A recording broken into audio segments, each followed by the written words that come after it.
As Good as Dead, Chapter 5. Death stared back at her. Real death, not the clean, idolized version of it.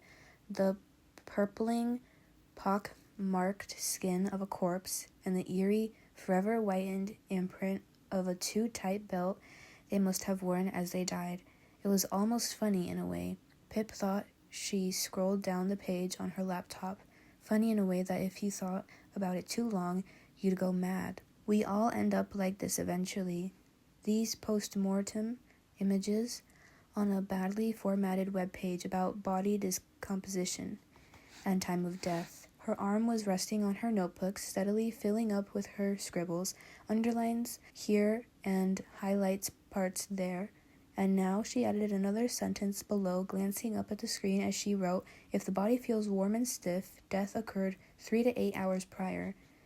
Are those dead bodies? A voice pierced through the cushion of her nose, canceling headphones. She hadn't heard anyone come in. Pip flinched, her heart jumping to her throat. She dropped her headphones to her neck, and sound came rushing back in, a familiar sigh behind her. These headphones blocked almost everything out. That's why Josh kept stealing them to play FIFA, so he could noise cancel Mom. Pip lurched forward to switch to another tab, but actually none of them was any better. "Pip?" Her mom's voice hardened. Pip spun her desk chair, overstretching her eyes to cover their guilt. Her mom was standing right behind her, one wrist cocked against her hip. Her blonde hair was manic, sections folded up into foil like a metal Medusa. It was highlighting day. They happened more frequently now that her roots were starting to show gray. She still had on her clear latex gloves, smudged of hair dye on the fingers. "Well," she prompted. "Yes, these are dead bodies," Pip said. "And why, dear daughter, are you looking at dead bodies at 8 a.m. on a Friday morning?" Was it really only 8 o'clock? Pip had been up since 5. "You told me to get a hobby," she said, shrugging. "Pip," her mom said sternly, although the turn of her mouth had a hint of amusement in it. "It's for a new case," Pip conceded, turning back to the screen. "You know that Jane Doe case I told you about, the one who was found by the Hudson 9 years ago? I'm going to investigate it for the podcast while I'm at college, try to find out who she was and who killed her. I've already been lining up interviews over the next few months. This is relevant search, I swear," she said, hands up in surrender. "Another season of the podcast?" Pip's mom raised a concerned eyebrow. How could one eyebrow communicate so much? She'd somehow managed to fit around 3 months' worth of worry and unease into one small line of hair. "Well, I've somehow got to fund the lifestyle to which I have grown accustomed. You know, expensive furniture, libel trails, lawyer fees," Pip said, "and illegal, unprescripted benzodiazepines." She thought secretly, but those weren't the real reasons, not even close. "Very funny." Her mom's eyebrow relaxed. "Just be careful with yourself. Take a break if you need it. And I'm always here to talk if..." She reached out for Pip's shoulder, forgetting about the hair dye-covered gloves until the very last second. She stalled, lingering an inch above, and maybe Pip imagined it, but she could somehow feel the warmth of her mom's hovering hand. It felt nice, like a small shield against her skin. "Yeah," was all Pip could think of to say. "And let's keep the graphic dead bodies to a minimum, yes?" She nodded at the screen. "We have a 10-year-old in the house." "Oh, I'm sorry," Pip said. "I forgot about Josh's new ability to see through walls. My bad." "Honestly, he's everywhere at the moment," her mom said, lowering her voice to a whisper, checking behind her. "I don't know how he does it. He overheard me saying F yesterday, but I could have sworn he was on the other side of the house. Why is it purple?" "Huh?" Pip said, taken aback until she followed her mom's eyes to the laptop screen. "Oh, it's called lividity. It's what happens to the blood when you die. It pools on the..." "Do you really want to know?" "No, really, sweetie. I was feigning interest." "Thought so." Her mom turned toward the door, hair foiled, crinkling. She paused at the threshold. "Josh is walking in with Sam today. Lynn will be here any minute to pick him up. How about when he's gone, I make a nice big breakfast for the two of us?" She smiled hopefully. "Pancakes or something?" Pip's mouth felt dry, her tongue like an overgrowing aberration, sticking to the roof of her mouth. She used to love her mom's pancakes, thick and so syrupy they might just glue your mouth together. Right now, the thought of them made her feel a little sick, but she fixed a matching smile on her mom's face. That would be nice, thanks, Mom. Perfect, her mom's eyes crinkled, glittering as her smile stretched into them. A smile too wide. Pip's gut twisted with guilt. This was all her fault. Her family forced into a performance, trying twice as hard with her because she could barely try at all. It'll be about an hour then, Pip's mom gestured to her hair, and don't expect to see your haggard mother at breakfast. Instead, there will be a new blonded bombshell. Can't wait, Pip said, trying to hope the bombshell's coffee is slightly less weak than my haggard mother's. Her mom rolled her eyes and wandered out of the room, muttering under her breath about Pip and her dad and their strong coffee that tastes like shh. I heard that. Josh's voice sailed through the house. Pip sniffed, running her fingers around the padded cushion of her headphones, cradling her neck. She traced finger up to the smooth plastic of the headband, to the part where the texture changed, the roughened, bumpy sticker wrapped around its width. It was a Good Girl Guys to Murder sticker with the logo from her podcast. Ravi had them made as a present when she released the final episode of Season 2, the hardest one to record yet. The story of what happened inside the old abandoned farmhouse, now burned to the ground. A trail of blood through the grass that they'd had to hose away. So sad, commenters would say. Don't know why she sounds upset, said others. She asked for this. Pip had told the story but never really told her heart of it, that it had broken her. She pulled the headphones back over her ears and blocked out the world. No sound, only the fizzing inside her own head. She closed her eyes, too, and pretended there was no past, no future. It was just this, absence. It was a comfort, floating there free and untethered, but her mind was never quiet for long, and neither were the headphones. A high-pitched ping sounded in her ears. Pip flipped her phone over to check the notification. An email had come through, the form of her website, the same message. Again, who will look for you when you're on the one who disappears? From anonymous 987-654321@gmail.com. A different email address again, but the same exact message. Pip had been getting them on and off for months now, along with other colorful comments from trolls. At least it was more poetic and reflective than the straight-cut rape threats. Who will look for you when you're the one who disappears? Pip stalled, her eyes lingering on the question. In all this time, she never thought to answer it. Who would look for her? She'd like to think Ravi would. Her parents, Kara Ward and Naomi, Connor and Jamie Reynolds, Nat De Silva, Detective Hawkins. It was his job, after all. Maybe they would. But maybe no one should. Stop it, she told herself, blocking the way to the dark and dangerous place. Maybe another pill now might help. She glanced at the second drawer down, where the pills lived, beside the burner phones, under the false bottom.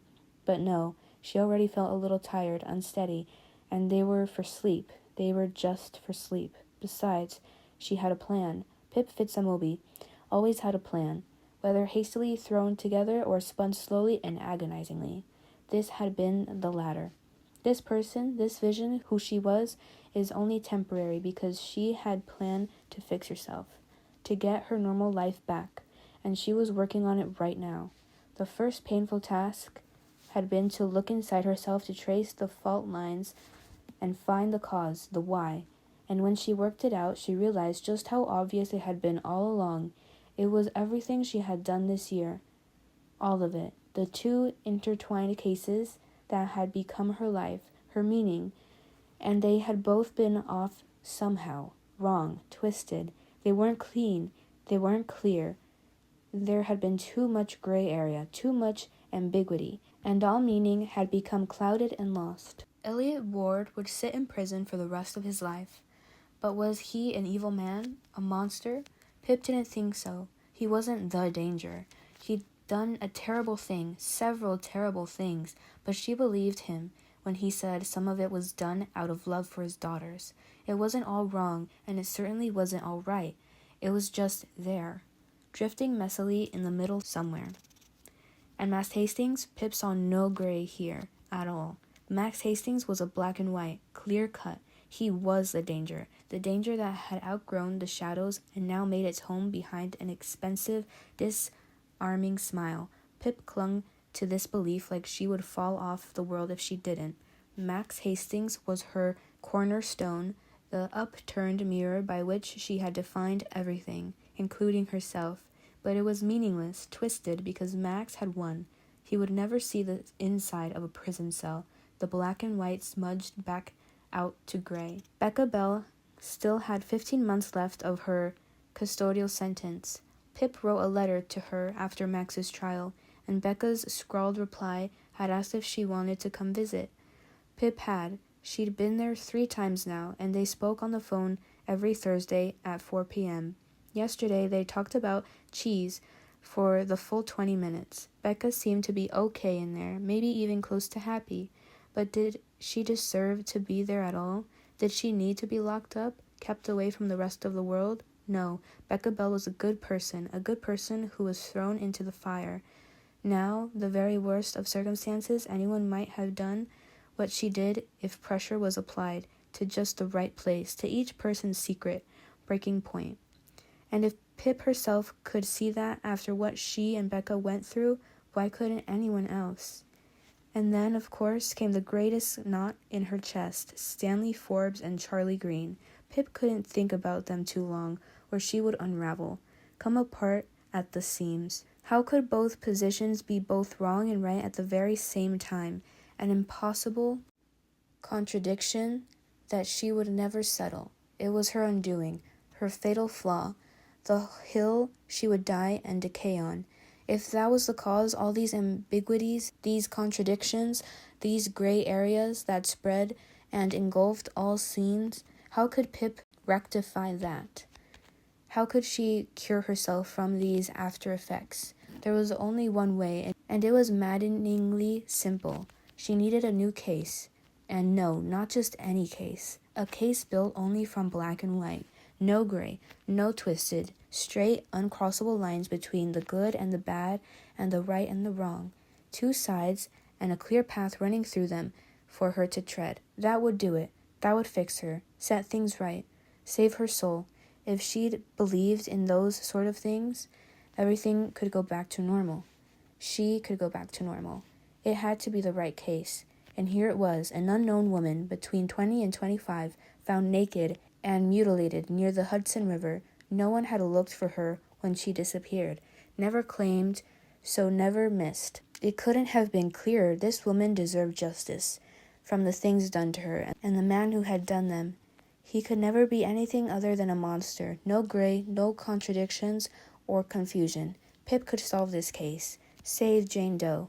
But the most important point was that Jane Doe would save her.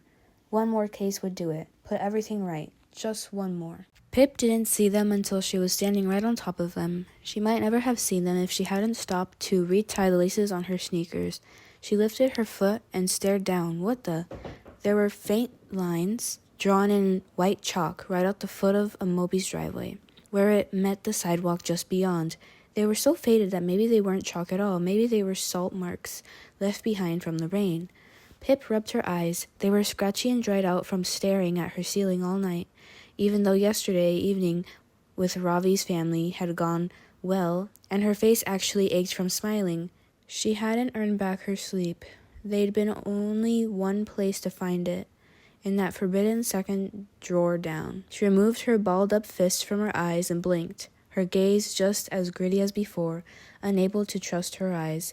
She bent to swipe a finger through the nearest line, held it up against the sun to study it. Definitely seemed like chalk. Felt like it, too. Between the bulbs of her fingers and the lines themselves, they didn't seem like they could be natural. They were too straight, too intentional. Pip tilted her head to look at them from another angle. There seemed to be 5 distinct figures, a repeated pattern of crossing and intersecting lines. Could they be birds, maybe? Like how children drew birds from a distance? Squashed, mismounting candy cotton skies? No, That wasn't right. Too many lines. Was it some kind of cross? Yeah, it looked like a cross. Maybe where the longer stem split into two legs near the bottom. Oh wait, she stepped over them to look from the other side. They could also be little stick people. Those were their legs, the trunks of their bodies, crossed through with their over-straightened arms. The small line above was their neck, but then nothing. They were headless. So she straightened up, either a cross with two legs or a stick figure with no head. Neither particularly comforting. Pip didn't think Josh had chalk in the house, and he wasn't the kind of kid who enjoyed drawing anyway. Must be one of the neighborhood kids then. One with a somewhat morbid imagination. Although, who was she to comment on that? Pip checked as she walked up Thatcher Road. There were no chalk lines on anyone else's driveway, nor on the sidewalk or road. Nothing out of the ordinary. In fact, for a Sunday morning in Fairview, other than an innocuous square of duct tape that had been stuck onto the black and white road sign, so it now instead read Thatcher Pode. Pip shrugged the figures off as she turned into Main Street, chalked it up to the Yardley children from 6 doors down, and anyway, she could see Ravi up ahead, approaching the cafe from the other end. He looked tired, normal tired, his hair ruffled, and the sun flashing off his new glasses. He'd found out over the summer that he was ever so slightly nearsighted, and you can bet he made as much fuss as he could at the time, though now he sometimes forgot to even put them on. He hadn't spotted her yet, in his own world.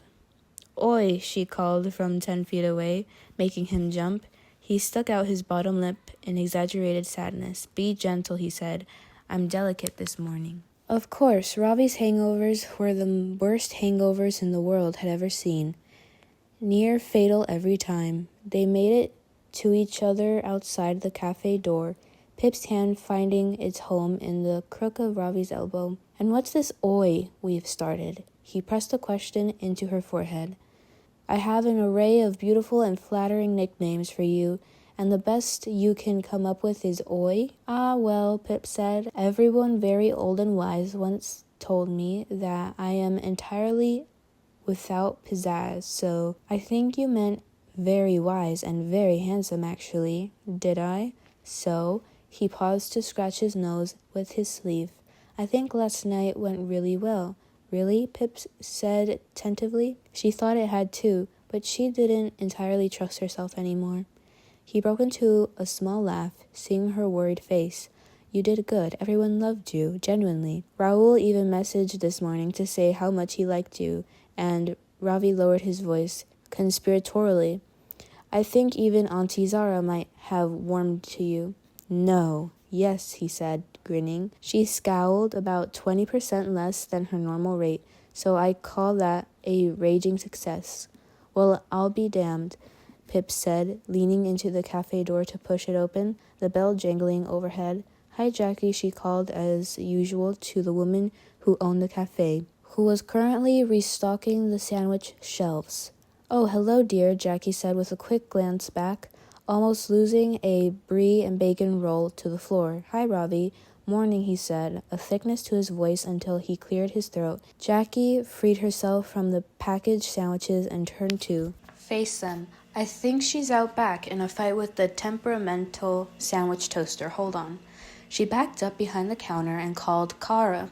Pip spotted the top knot first, bobbing atop Kara's head as she walked out from the employee's entrance to the kitchen, wiping her hands on her green apron. "Nah, it's still on the fritz," she said to Jackie, eyes focused on a crusted stain on her apron.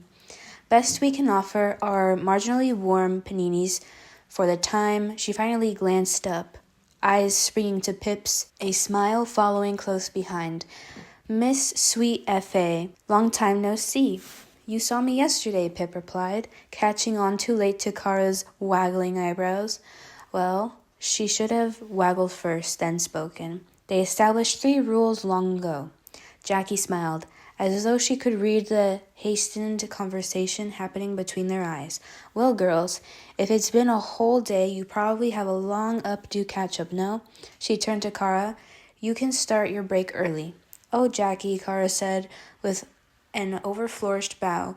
"You are too good to me." I know. Jackie waved her off. "I'm a saint. Pip, Ravi, what can I get you?" Pip ordered a strong coffee. She already had two before leaving the house, and her fingers were fast and fidgety. But how else would she make it through the day? Ravi pursed his lips, eyeballing the ceiling like this was the hardest decision he'd ever faced. "You know," he said, "I could be tempted by one of those marginally warm paninis." Pip rolled her eyes. Ravi must have forgotten he was dying of a hangover. He had absolutely zero willpower in the presence of sandwiches. Pip settled at the far table, Kara taking the seat beside her, shoulders brushing together. Kara had never understood the concept of personal space, and yet sitting here now, Pip was grateful for it. Kara wasn't even supposed to be here anymore in Fairview. Her grandparents had planned to put the Wardence's house up for sale at the end of the school year, but minds changed and plans changed. Naomi found a job nearby in Stanford, and Kara had decided to take a gap year to go travel. Working at a cafe to save up money, suddenly taking the Ward sisters out of Fairview was more complicated than leaving them here. So the grandparents were back in New Jersey, and Kara and Naomi were still here, at least until next year. Now Kara would be the one left behind when Pip left for Columbia in a few weeks. Pip couldn't believe it would really happen, that Fairview would ever let her get away. She nudged Kara back. "So, how's Steph?" she asked. Steph, the new girlfriend, although it had been almost 2 months now, so maybe Pip shouldn't think of her as a new anymore. The world moved on, even if she couldn't, and Pip liked her. She was good for Kara, made her happy. "Yeah, she's good, training for a triathlon or something because she's actually insane." "Oh, wait, you'd take her side now, wouldn't you, Miss Runs-a-Lot?" "Yep," Pip nodded, "definitely. Team Steph. She'd be a great asset in the zombie apocalypse." "So would I," Kara said. Pip pulled a face at her. "You would die within the first half hour of an apocalypse scenario. Let's be honest." Ravi came over then, placing a tray down, carrying their coffees and his sandwich. He'd already taken a massive bite before bringing it over, of course. "Oh, so," Kara lowered her voice, "big drama here this morning." "What?" Ravi asked, between bites. "We suddenly had a bit of a rush, so there was a line, and I was at the register taking orders, and then," her voice was a whisper now, "Max Hastings came in." Pip's shoulders arched, and her jaw tensed. Why was he everywhere? Why could she never get away from him? "I know," Kara said, reading Pip's face, "and obviously I wasn't going to serve him, so I told Jackie I'd clean the milk frother while she dealt with the customers." She took Max's order, and then someone else came in. She paused for a dramatic effect. "Jason Bell." "Oh, really?" Ravi said. "Yeah, he was standing in line behind Max, and even though I was trying to hide from them, I could see him kind of eyeballing the back of Max's head."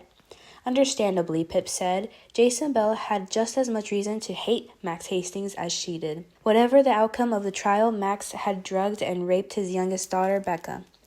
And as horrific and unspeakable as that was, it was even worse than that. Max's actions were the catalyst of Andy Bell's death. You might even say a direct cause. Everything came back to Max Hastings, when you really think about it. Becca traumatized, letting Andy die in front of her and covering it up. Sal Sy dead, believed to be Andy's killer. That poor woman in Elliot Ward's attic, Pip's project, her dog, Barney, buried in the backyard, Howie Bowers in prison, sharing whispers about Child Brunswick, Charlie Green arriving in town, Layla Mead, Jamie Reynolds missing, Stanley Forbes dead, and blood on Pip's hands. She could trace it all back to Max Hastings, the origin, her cornerstone, and maybe Jason Bell's too. "I mean, yeah," Kara said, "but I wasn't expecting the next part." So Jackie handed Max his drink, and he was turning to walk away. Jason held out his elbow and nudged right into Max, spilled the coffee all down his t-shirt. "No," Ravi stared at Kara. "I know," she whispers, strained into an excitable hiss, and then Max was like, "Watch where you're going," and shoved him back. And Jason grabbed Max's collar and said, "You stay out of my way," or something like that. But anyway, By this point, Jackie had inserted herself between them, and then this other customer escorted Max out of the cafe, and apparently he was going on about, "You'll hear from my lawyer or something." "Sounds like Max," Pip said, pushing the words through her gritted teeth. She shivered. The air felt different now that she knew he'd been here too. Stuffy, cold, fainted. Fairview was just not big enough for both of them. Naomi's been wondering what to do about Max. Kara continued so quietly you could even call it a whisper anymore. Whether she should go to the police, tell them about New Year 2014, the hit and run, even though she'd get in trouble. She's saying at least it will get Max in trouble too, as he was the one driving. Maybe it's a way of putting him behind bars, at least for a short while, so he can't hurt anyone else, and put an end to this ridiculous lawsuit. No. Pip cut across her. Naomi can't go to the police. It won't work. She'll only be hurting herself and nothing will happen to him. Max will win again. But at least the truth will be out, and Naomi, the truth doesn't matter, Pip said, digging her nails into her thigh. The Pip from last year wouldn't recognize this one day. That lively-eyed girl in her school project, naively clinging to the truth, wrapping it around herself like a blanket, but the Pip sitting here was a different person, and she knew better. The truth had burned to her many times. It couldn't be trusted. Tell her not to. Kara, she didn't hit that man, and she didn't want to leave him. She was coerced. Tell her I promise I will get him. I don't know how, but I will do it. Max will get exactly what he deserves. Ravi stretched an arm around Pip's shoulder, giving it a gentle squeeze. Or, instead of revenge plots, we could focus on our energy on going off to college in a few weeks, he said brightly. You haven't even picked out a new comforter. I'm told that's a very important milestone. Pip knew that Ravi and Kara had just flashed each other a look. I'm fine, she said. Kara looked like she was about to say something more, but her eyes drew up as the bell jangled above the cafe door. Pip turned to follow her gaze. It was Max Hastings. She didn't know what she might do. Hello, gang, said a voice Pip knew well. Connor Reynolds. She smiled and waved at him, but it wasn't just Connor. Jamie was here too, closing the cafe door with another chime of the bell. He spotted Pip a moment later. A grin split his face, wrinkling his freckled nose. Frecklier now, after the summer, and she would know. She'd spent the entire week he was missing studying photos of his face, searching his eyes for answers. Fancy seeing you guys here, Jamie said, overtaking Connor as he strolled over to the table. He placed a fleeting hand on Pip's shoulder. Hey, how are you doing? Can I get you guys a drink or something?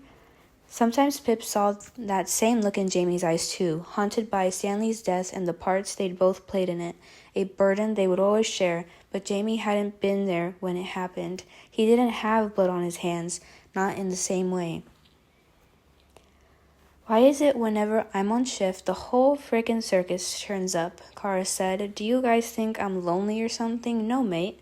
Connor flicked her top knot. We think you need to practice. Connor Reynolds, I swear to God, if you order one of those iced pumpkin macchiatos today, I will murder you dead. Kara, Jackie called cheerfully from behind the counter. Remember, lesson number 1, we don't threaten to kill customers, even if they're ordering the most complicated thing just to annoy you. Kara stood up with an exaggerated side eye at Connor. Even then, Kara growled, calling Connor a basic white B-word, under her breath as she made her way toward the counter. One iced pumpkin macchiato coming up, she said with the fakest of enthusiasm. Made with love, I hope, Connor laughed. Kara growled. More like spite. Well, as long as it's not spit. So, Jamie said, taking Kara's empty seat, Nat told me about the meditation meeting. Pip nodded. It was eventful. I can't believe he's suing you. Jamie's hand tightened into a fist. It's not fair. You've been through enough. She shrugged. It'll be fine. I'll work it out. Everything always came back to Max Hastings. He was on every side of every angle, pressing in on her, crushing her, filling her head with the sound of Stanley's cracking ribs. She wiped the blood off her hands and changed the subject. How's paramedic training going? Yeah, it's going well. He nodded, broke into a smile. I'm actually really enjoying it. Who would have thought I would ever enjoy hard work? I think Pip's disgusting work ethic might be contagious, Ravi said. You should stay back, for your own safety. The bell clanged again, and from the sudden way Jamie's eyes glowed, Pip knew exactly who had just walked in. Nat De Silva stood in the doorway, her silver hair tied up in a small, stubby ponytail, though most of her hair had made a break from the scrunchie, fanning around her long neck. Nat's face lit up as she surveyed the room, rolling the sleeves of her plaid shirt. Pip, Nat made a beeline straight for her. She bent down and wrapped a long arm around Pip's shoulders, hugging her from behind. She smelled like summer. Didn't know you'd be here. How are you? Good, Pip said, her cheeks pressed together, Nat's skin cold from the fresh breeze outside. You? Yeah, we're doing great, aren't we? Nat straightened up and walked over to Jamie. He stood up to offer her his chair, pulling over another from himself. They paused as they collided. Nat's hand pressed to his chest. Hey, you, she said, and kissed him quickly. Hey, you yourself, Jamie said, the color rising in his already red cheeks. Pip couldn't help but smile, watching the two of them together. It was, what was the word? Nice, she supposed.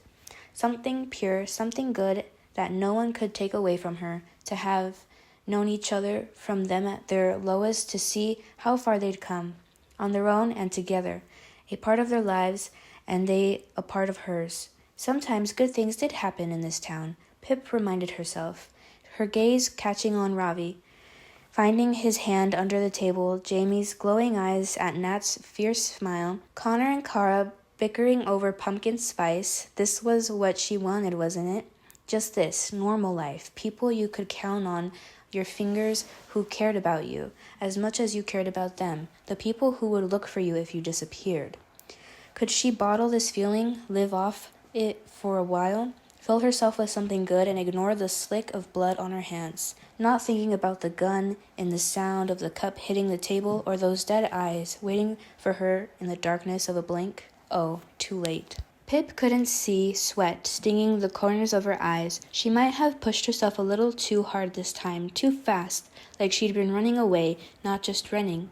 At least she hadn't seen Max out of this time. She'd looked for him ahead and over her shoulder, but he never appeared. The roads were hers. She lowered her headphones to her neck and walked home, catching her breath as she passed the empty house next door. She turned up her driveway and stopped, rubbed her eyes. They were still there, those chalk figures. 5 little stick people without their heads, except no, that couldn't be right. It had rained yesterday, hard, and they definitely hadn't been there when Pip left for her run. They hadn't, she swore. And there they were, something else too. She bent to get a closer look. They had moved. On Sunday morning, they'd been on the intersection between sidewalk and driveway. Now they had shuffled several inches over, down the brickwork, moving closer to the house. Pip was certain these figures were new, drawn in the hours she'd been out on her run. She closed her eyes to focus her ears, listening to the white noise sound of trees dancing in the wind, the high whistle of a bird overhead, and the glowing sound of a lawn-mower somewhere close by. But she couldn't hear the squawking sounds of the neighborhood kids, not one peep. Her eyes opened, and yes, she hadn't imagined them. 5 small figures. She should ask her mom if she knew what they were. Maybe they weren't supposed to be headless people. Maybe they were something entirely innocent and her wrung-out head was twisted them into something sinister. She straightened up, the muscles in her calves aching and a sharper sensation in her left ankle. She stretched out her legs and continued toward the house. But she only made it 2 steps. Her heart picked up, knocking against her ribs. There was a gray lump farther away along the driveway, near the front door, a feathered gray lump. She knew before she even got close what it was, another dead pigeon. Pip approached it slowly, stepping careful and silent, as though not to wake it, bringing it crashing back to life. Her fingers fizzed with adrenaline as she towered over the pigeon, expecting to see herself again reflecting in its glassy dead eyes. But she wasn't there, because there were no dead eyes, because there was no head. A clean, tufted stump where it should be, hardly any blood. Pip stared at it, then up at the house, and back to the headless pigeon. She took herself back to last Monday morning, peeling away the week, sorting through her memories. There she was, rushing out of the door in her smart suit, stopping as she caught sight of the dead bird, fixating on its eyes, thinking of Stanley. It had been here, right here, 2 dead pigeons in exactly the same place, and those strange, shifting chalk figures with arms and legs and no heads. This could be a coincidence, couldn't? Pip didn't believe in those at the best of times. "Mom," she called, pushing open the front door. "Mom," her voice rebounded down the hall, the echoing mocking her. "Hi, sweetie," her mom replied, leaning out of the kitchen door, a knife in her hands. "I'm not crying, I promise. These damn onions." "Mom, there's a dead pigeon out on the drive," Pip said, keeping her voice low and even. "Another one?" Her mom's face fell. "For goodness sake. And of course your father's out again, so I'm the one who has to do it." She sighed. "Right, just let me get this stew on, and then I'll deal with it." "No," Pip stammered. "Mom, you're not getting it. There's a dead pigeon in exactly the same place as the one last week, like someone put it there on purpose." It sounded ridiculous even as she said it. "Oh, don't be silly," her mom waved her off. "It's just one of those neighborhood cats." "A cat?" Pip shook her head. "But it's in exactly the same place." "Yes, probably it's Cat's new favorite killing spot. The Willoughbys have a big tabby cat. I see it in our yard sometimes, poops in my herb garden," she mimed, stabbing it with her knife. "This one doesn't have a head." "Huh? The pigeon?" Her mom's mouth turned down at the corners. "Well, what can I say? Cats are disgusting. Don't you remember the cat we had before we got Barney, when you were very small?" "You mean Socks?" Pip said. "Yes, Socks. Was a vicious little killer. Brought dead things in the house almost every day. Mice, birds, sometimes these great big rabbits. Would chew their heads off and leave them somewhere for me to find.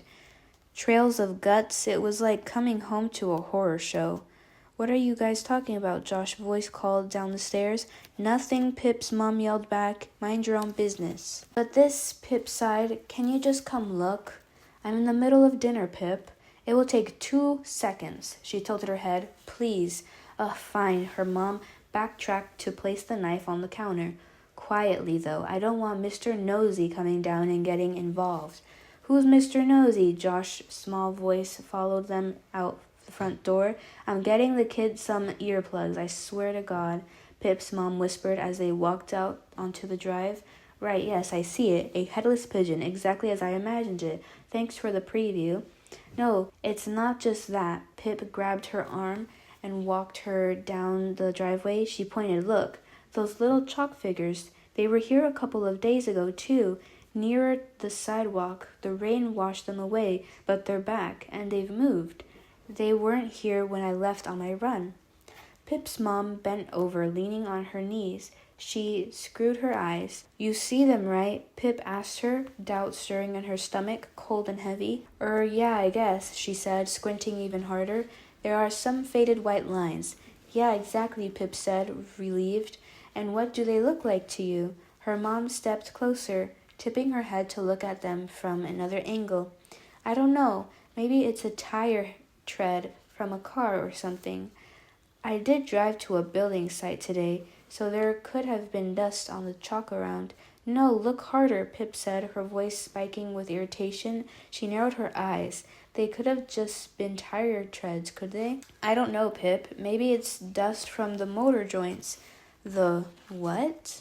"The lines between the bricks." Her mom blew out a funneled breath, and one of the little figures all but disappeared. She straightened up, running her hands over her skirt to smoothen out the creases. Pip pointed again. "You don't see the stick people? 5 of them. Well, 4 now, thanks, like someone had drawn them." Pip's mom shook her head. "Don't look like stick people to me," she said. "They don't have heads?" Pip cut her off. "Exactly." "Oh, Pip." Her mom eyed her with concern, that eyebrow slipping up her forehead again. "They aren't connected. I'm sure it's just something from my tires, or maybe the mail carrier's truck." She studied them again. "And if someone did draw those, it's probably just the Yardley's kids. The middle one seems a bit, well, you know." She pulled a face. It made sense, what her mom was saying. It was just a cat, of course, but tire treads for a kid's innocent doodle. Why had her mind jumped so far ahead, thinking they must be connected? She felt the creep of shame under her skin, that she'd even considered the idea someone had left them both here. Even more shameful that they'd left them just for her. Why would she think that? Because she was scared of everything now? The other side of her brain answered. She had a fight or flight heart, felt danger pressing in on her when there was none, could hear gunshots in any sound if she wanted to, scared of the night but not of the dark, even scared to look down at her own hands, broken. Are you okay, sweetie? Her mom had abandoned the chalk figures, studying her face instead. Did you get enough sleep last night? Almost none. Yes, plenty, Pip said. You look pale is all. The eyebrows stretched even higher. I'm always pale. Lost a bit of weight, too. Mom. I'm just saying, sweetie. Here. She slotted her arm through Pip's, leading her back toward the house. I'll get back to dinner, and I'll even make tiramisu for dessert, your favorite. But it's a Tuesday. So, her mom smiled, my little girl's going off to college in a few weeks. Let me spoil her while I still have her. Pip gave her mom's arm a squeeze back. Thanks. I'll deal with that pigeon in a minute. You don't need to worry about it, she said, shutting the front door behind them. I'm not worried about the pigeon, Pip said, though her mom had already moved away, back to the kitchen. Pip listened to her clattering around in there, tutting about these industrial-strength onions. I'm not worried about the pigeon, Pip said again quietly, just to herself. She was worried about who might have left it there, and then worried that she thought that at all. She turned to the stairs, walking up to see Josh perched at the top step, chin between his hands. What pigeon? He asked as Pip rested her hand on his head, navigating around him. Seriously, she muttered, maybe I should let you borrow these more often. She tapped the headphones cradled around her neck. Glue them to your head. Pip went into her room, leaning against the door and closed it behind her. She freed her arm from the Velcro phone holder and let it drop to the floor. She peeled her top off, the material clinging to her sweaty skin, getting tangled around the headphones. They came off together. Now in a heap on her carpet, yeah, she should definitely shower before dinner. And she glanced at the second drawer down in her desk. Maybe just take one to calm her down and settle her spiking heart, keeping the blood off her hands and her mind off the headless things. Her mom was starting to suspect something was wrong. Pip needed to be good at dinner, just like her old self. A cat and tire marks. Those make sense. Perfect sense. What was wrong with her? Why did she need to be something bad? Like she was looking for trouble. She held a breath. Just one more case. Save Jane Doe and save herself. That's all it would take, and she wouldn't be like this anymore. Misplaced inside her own head, she had a plan. Just stick to the plan. Pip quickly checked her phone. A text from Ravi. Would it be weird to have chicken nuggets on top of pizza? And an email from Roger Turner. Hi, Pip. Should we have a chat sometime this week? Now you've had a chance to think about the offer from the mediation. Best wishes, Roger Turner. Pip exhaled. She felt sorry for Roger, but her answer was the same, over her dead body. What was the most professional way to say that? She was about to open the email when a new notification slotted in beneath. Another message. It had come through the form of her website to aggttmpodcast@gmail.com. The preview read, Who will look for you? And Pip knew exactly what the full text would say yet again. She opened up the message from Anon to delete it. Maybe she could set up some kind of blocker that would send them straight to spam. The message opened and Pip's thumb hovered over the trash icon. Her eyes stopped, her just in time, catching one word. She blinked. Read the message in full. Who will look for you when you're the one who disappears? P.S. Remember to always kill 2 birds with 1 stone. The phone slipped from her hands. Chapter 8.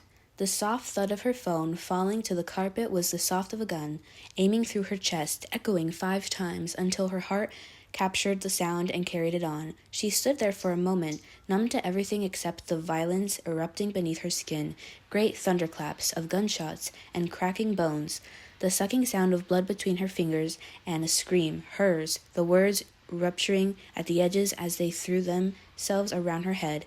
"Charlie, please don't do this, I'm begging you." The cream walls of her room peeling away, revealing burning and blackened timbers, collapsing in on themselves. The abandoned farmhouse, resurrecting in her bedroom, filling her lungs with smoke. Pip closed her eyes and told herself she was here and now. She wasn't there and then.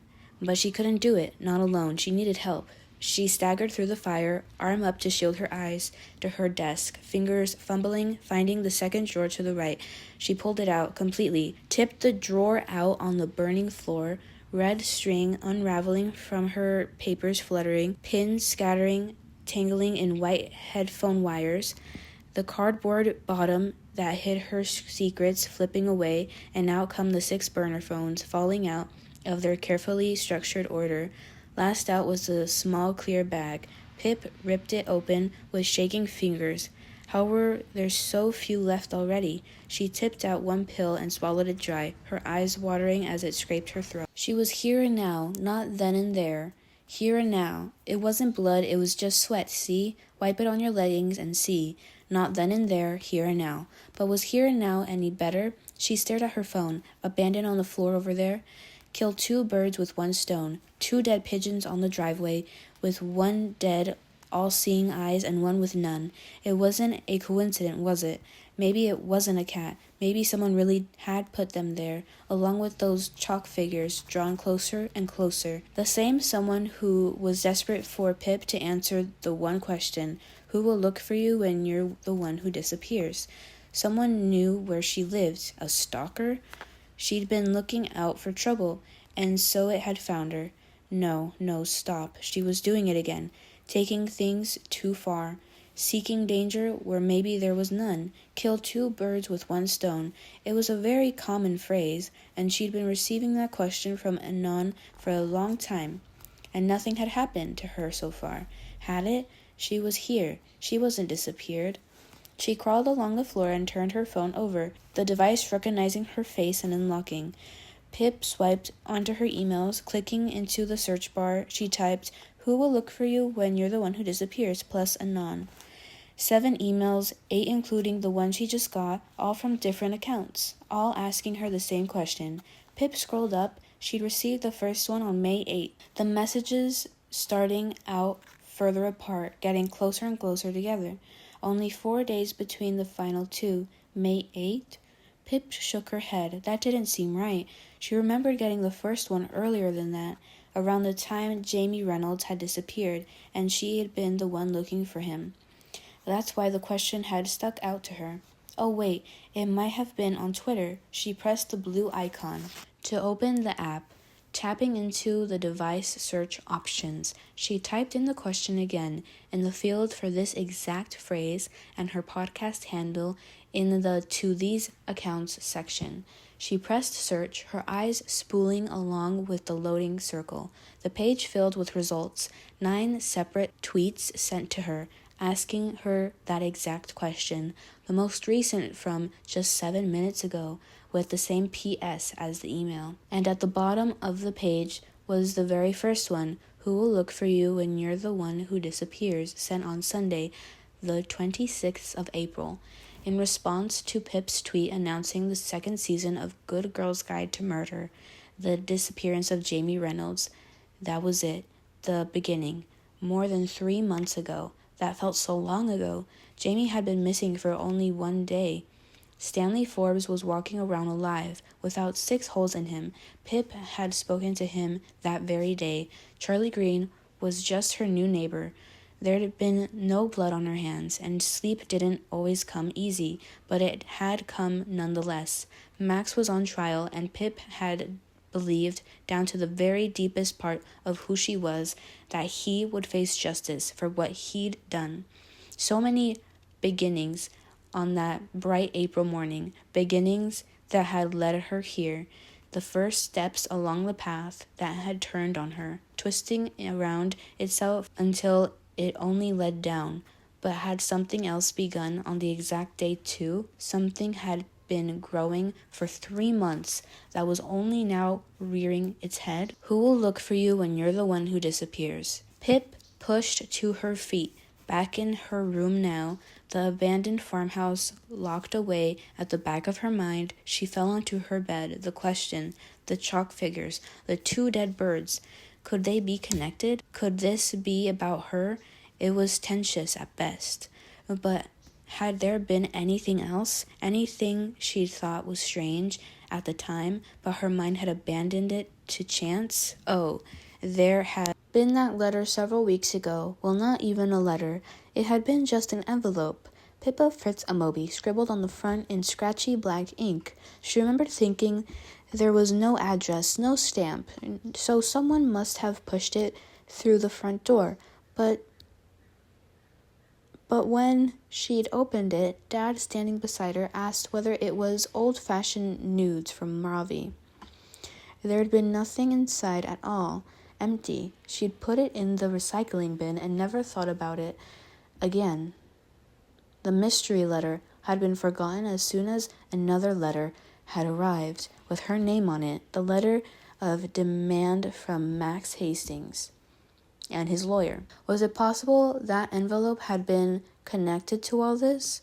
And now she was thinking maybe there'd been something else before that. The day of Stanley Forbes' funeral. When the ceremony was over and Pip returned to her car, she'd found a small bouquet of roses tucked inside the driver's seat mirror, except every flower had been plucked off. Red petals strewed over the gravel below, a bouquet of thorns and stems. At the time, Pip thought it must have been one of the protesters at the funeral who hadn't disbanded until the police were called, but maybe it wasn't any of the protesters. Not Aunt's dad, or Mary Scythe, or Leslie from the Stop and Shop. Maybe it had been a gift from the same person who wanted to know who would look for her when she disappeared. If these incidents were connected, then this had been going on for weeks, months even, and she hadn't realized. But maybe there was a reason for that. Maybe she was reading too much into everything now, all because of the second dead bird. Pip didn't trust herself, and she didn't trust her fear.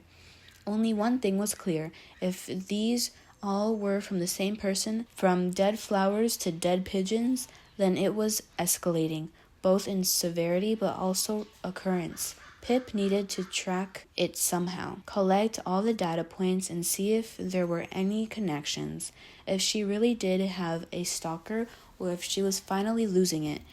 A spreadsheet, she thought, imagining the smirk on Ravi's face, but it would help to see it all neatly laid out, help her work out if it was real or only real in the dark place at the back of her head, and if it was real, where it all might lead, what the endgame was.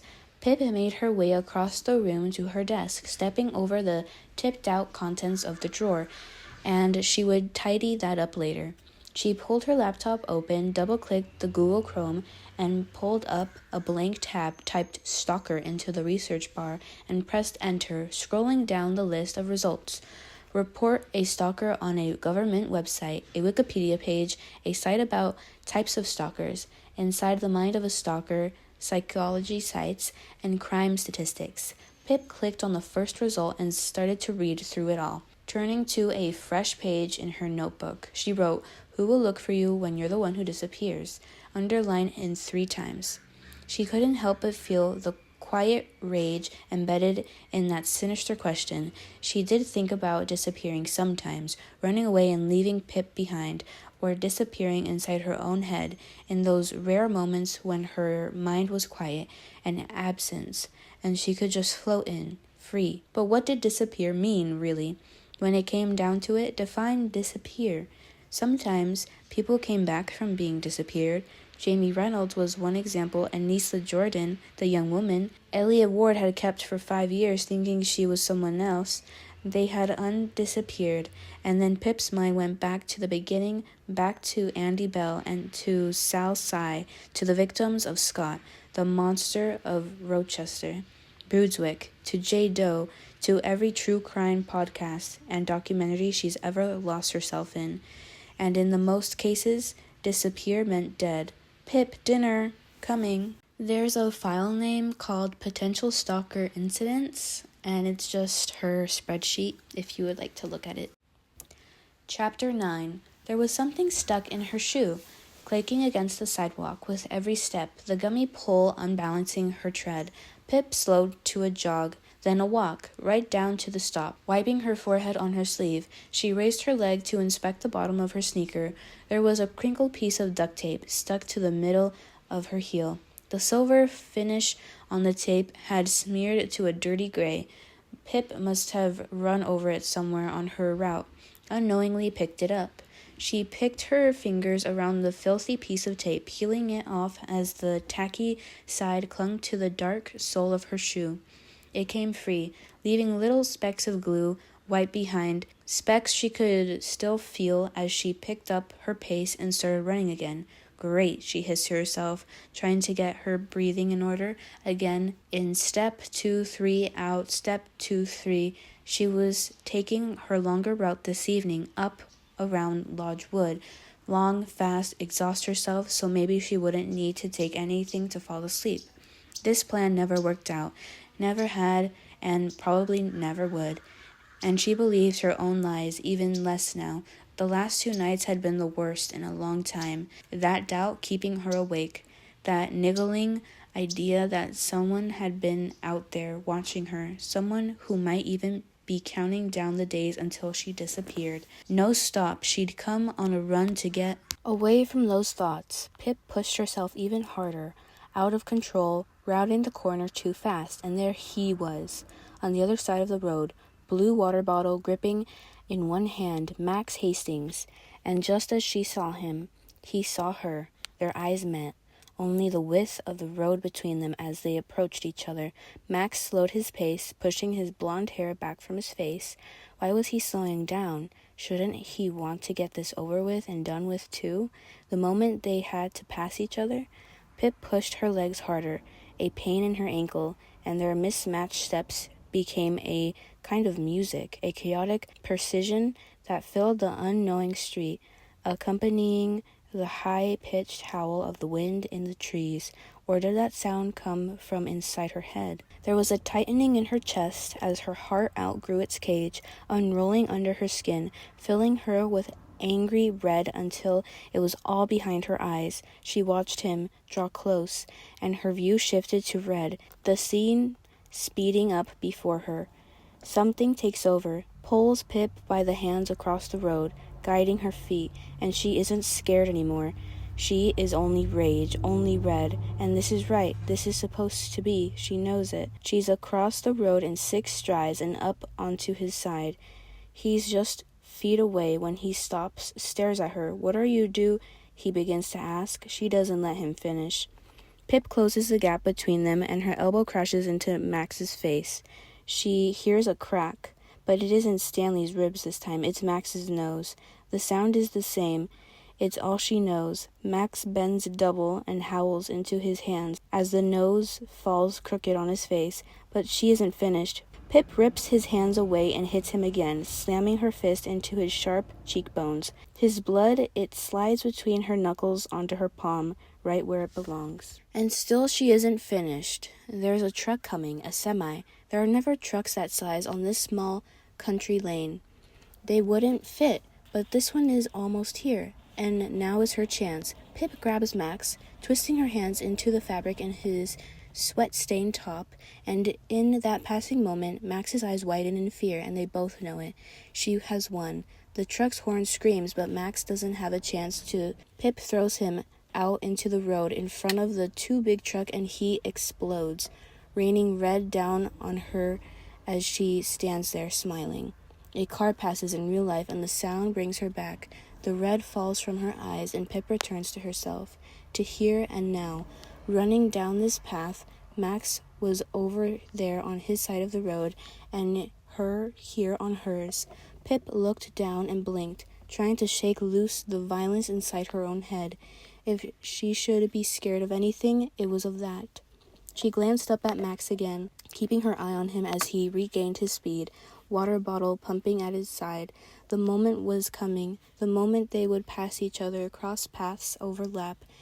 They were still running toward each other, and then it happened, the pass, the split second of convergence, and they were running away from each other, their backs turned.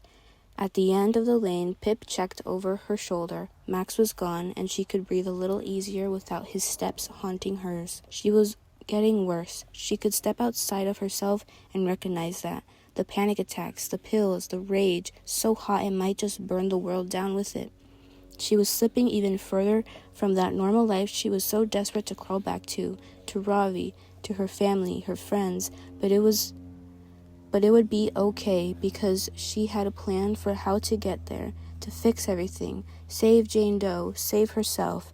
But there might be a new obstacle now, she realized, as she looped down the far end of Thatcher Road, past the broken lamp-post, her usual marker to slow for the wind-down walk home.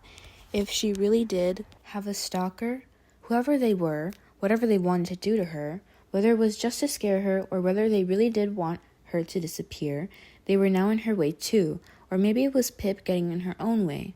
What did Epps call it? A self-destructive spiral? Maybe there was no stalker. Maybe there was just her and an overspill of violence from that dark place at the back of her head, finding danger only because she was looking for it. That's when she walked over it on the sidewalk between the Yardling's house and the Williamses, her own still in the distance. She caught it as a blur in the corner of her eye, white intersecting lines, a large smudge of chalk, but she had to backstep before she realized what it really was. There, across the width of the sidewalk, smeared by her own sneakers, were 3 large words written in chalk: "Dead Girl Walking." Pip's head whipped around. She was alone on the street, and the neighborhood was dinner-time quiet. She turned back to study the words beneath her feet, "Dead Girl Walking." She had been the one to walk over them. Was this for her? It wasn't on her driveway, but it was on her route. A feeling in her gut, an instinct. It was a message for her. Pip knew it. She was the dead girl walking. No, don't be ridiculous. It wasn't even on her drive. It was a public street. This could have been left for anyone, by anyone. And why was she listening to her instincts anyway? They put blood on her hands, and a gun in her heart, and danger in shadows when there was nothing there. But part of her felt she shouldn't dismiss it either. Torn in two between Stanley and Charlie, between having a stalker and inventing one herself. Pip struggled with the strap on her arm, releasing her phone. She straightened up to take a photo of the words, a sliver of her own sneaker at the bottom of the frame. Evidence, just in case she didn't have one of the chalk figures. They'd been gone by the same time she finished her shower the other day, wiped away by the wheels of her dad's car, but she had a photo now, another data point for the spreadsheet, just in case. Data was clean, it didn't take sides, and if this really were a message for her, this would be assigned a higher number, an 8, maybe a 9. It might even be considered a direct threat. And with that, Pip felt closer to this unknown person who might or might not exist. Felt she understood them a bit better. They agreed on something. Disappear meant dead. At least they had cleared that up. Up ahead, she saw a car turning in her drive, Ravi, her other cornerstone. Pip stepped over the chalk words and hurried along the sidewalk, step after step toward home, and she couldn't help being what the words wanted her to be, the dead girl walking. But if she sped up, she would be running instead. "Oh, hello," Ravi's voice found her as she turned onto the drive. Lowering her headphones to her neck, he climbed out of his car. "Look who it is, my sporty girlfriend." He smiled and flexed his arms, chatting, sports, sports, sports, until she reached him. "You okay?" he asked, running his hand through her waist. "Good run?" Well, I saw Max Hastings, and so, no." Ravi gritted his teeth. "Another run-in? He's still alive, I presume?" he said, trying to lighten the mood. "Only just," Pip shrugged, afraid that Ravi could see into her head, see those violent things that swirled inside it. But he should be able to see in there. He was the person who knew her best, and if he loved her, then she wouldn't be all bad, right? "Hey, what's up?" he said. Oh no, he could definitely tell. But that was good, she reminded herself. She couldn't keep secrets from him. He was her person, except those secrets she was most ashamed of, the ones that lived in the second drawer down at her desk. This was my own route, just down the road. She pulled up the phone on her phone and held it out to Ravi. Someone wrote that on the sidewalk in chalk. Dead girl walking, he muttered, and heard it in someone else's voice, changing the meaning somehow. Made her see it differently, proof that it did exist outside her own head. Do you think this was for you, connected to the pigeons, he asked. It was on my running route, right after the point where I normally start walking to cool down before home, she said. If someone's been watching me, they would know that.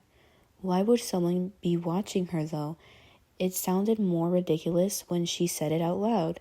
Ravi shook his head. Okay, I really don't like this. It's fine. Sorry, it probably is nothing to do with me, Pip said. Just being stupid. No, you're not, he said, voice hardening. Okay, fine.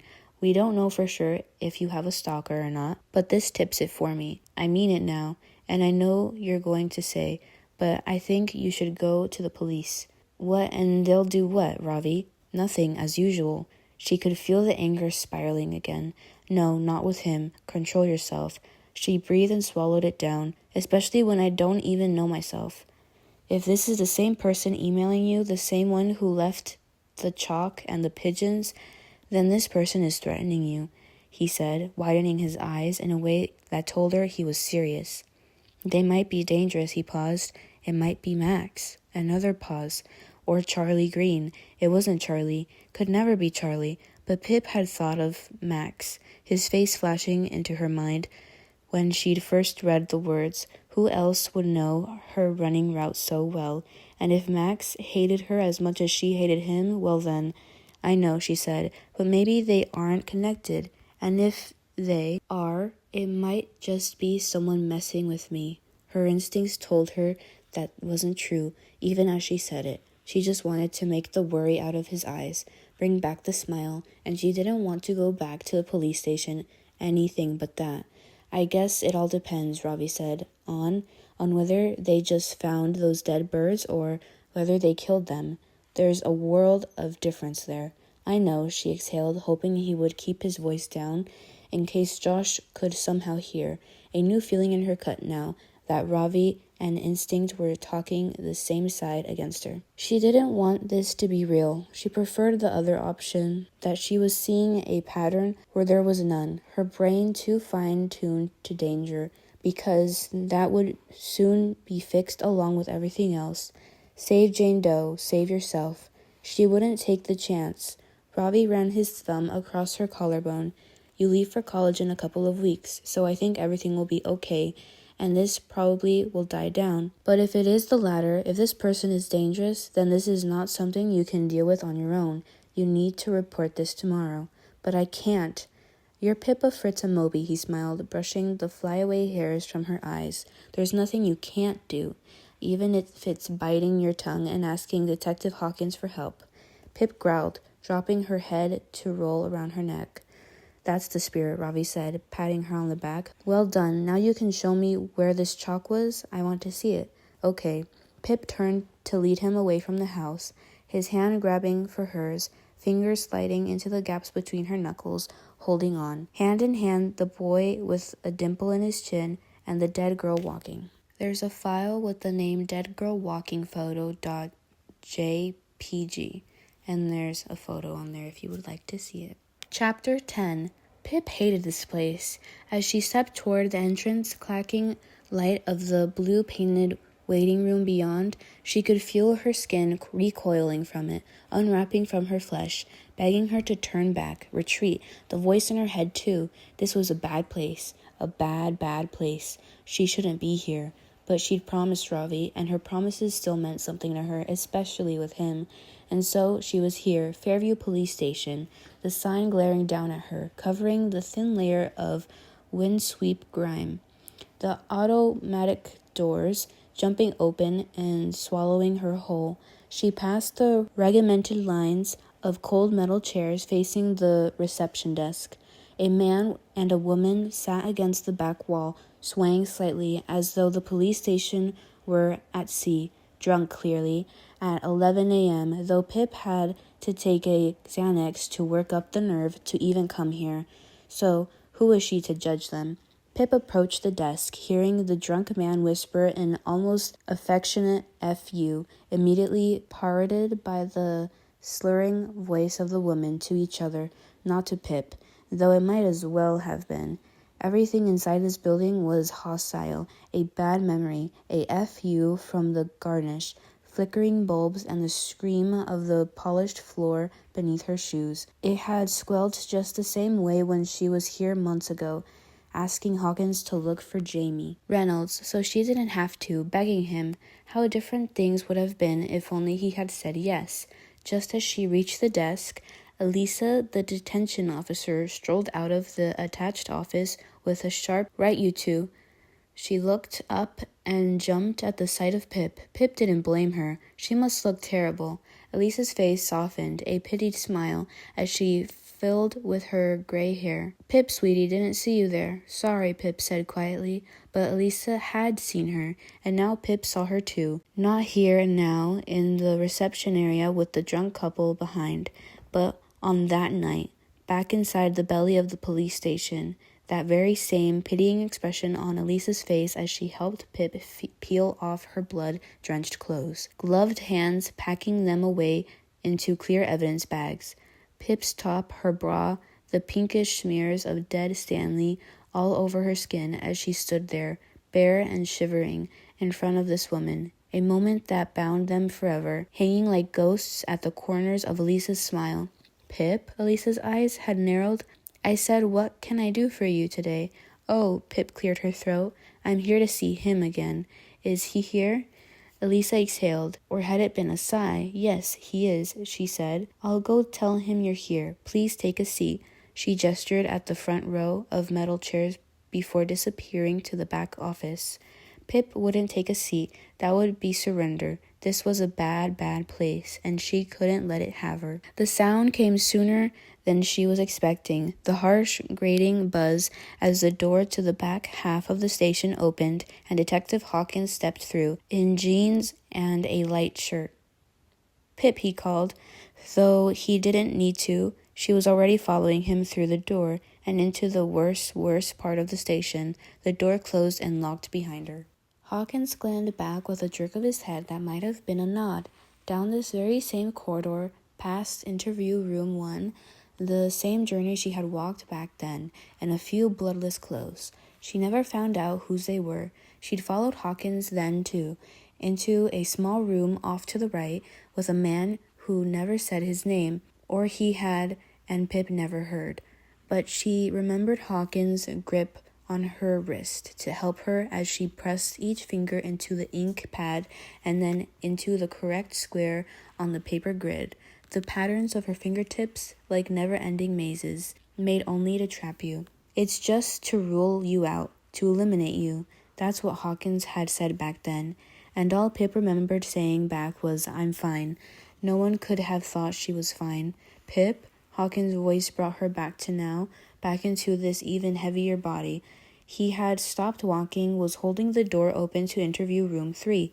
"Thank you," she said flatly, ducking under the archway of his outstretched arm and into the room. She wouldn't sit in here either, just in case, but she slid the straps of her backpack from her shoulders and placed it down on the table. Hawkins crossed his arms and leaned against the wall. "You know I will call you when it happens, right?" he said. "What?" Pip narrowed his eyes. "Charlie Green," Hawkins said. "We have no more information on his whereabouts, but when we do catch him, I will call you. You don't have to come here to ask." That's not why I'm here." "Oh," he said, the sound of his throat rising, turning into a question. "It's something else, really, that I thought I should tell you, report to you." Pip shifted awkwardly, pulling her sleeves down to cover her naked wrists, leaving nothing bare or exposed.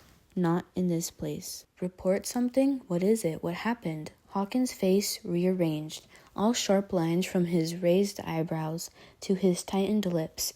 It's possible I have a stalker," Pip said, the final syllable clicking in her throat. She was only imagining it, but it felt like she could hear the click bounding around the room. ricocheting off the plain walls and the dull metal table. A stalker, Hawkins said. The click had gotten into his throat, too, somehow. His face shifted again, new lines and new curve to his mouth. A stalker, Pip repeated, reclaiming the click as her own. I think. Okay, Hawkins sounded unsure, too, scratching his gray hair to buy him some time. Well, in order for us to look into this, there needs to have been a pattern of 2 or more behaviors, Pip interrupted him. Yes, I know. I've done my research, and there have been more than that. In fact, both online and in real life. Hawkins coughed into his hand. He pushed off the wall and crossed the room, his shoes sliding across the floor, hissing like they had a secret message just for Pip. He perched against the metal table and crossed his legs. Okay.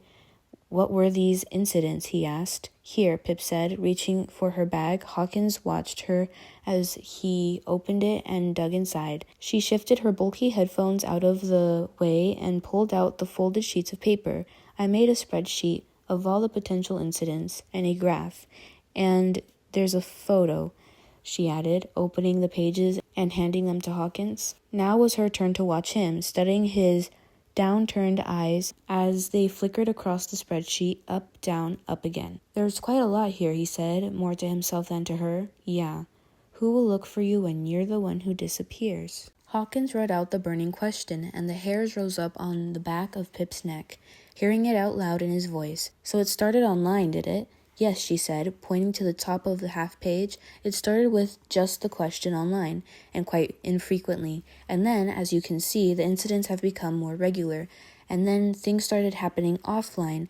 And if they are connected, then it's escalating. First, the flowers on my car. This progressed to the dead pigeons. Hawkins finished for her, running his finger across the graph. Yes, 2 of them, Pip said. What's this severity scale here? He glanced up for the column. It's a rating of how severe each possible incident is, she said plainly. Yes, I understand that. Where did you get it from? I made it up, Pip said, her feet heavy through the bottoms of her shoes, sinking into the floor. I did my research, and there isn't a lot of official information about stalking, probably as it isn't seen as a policing priority, despite it often being a gateway to more violent crimes.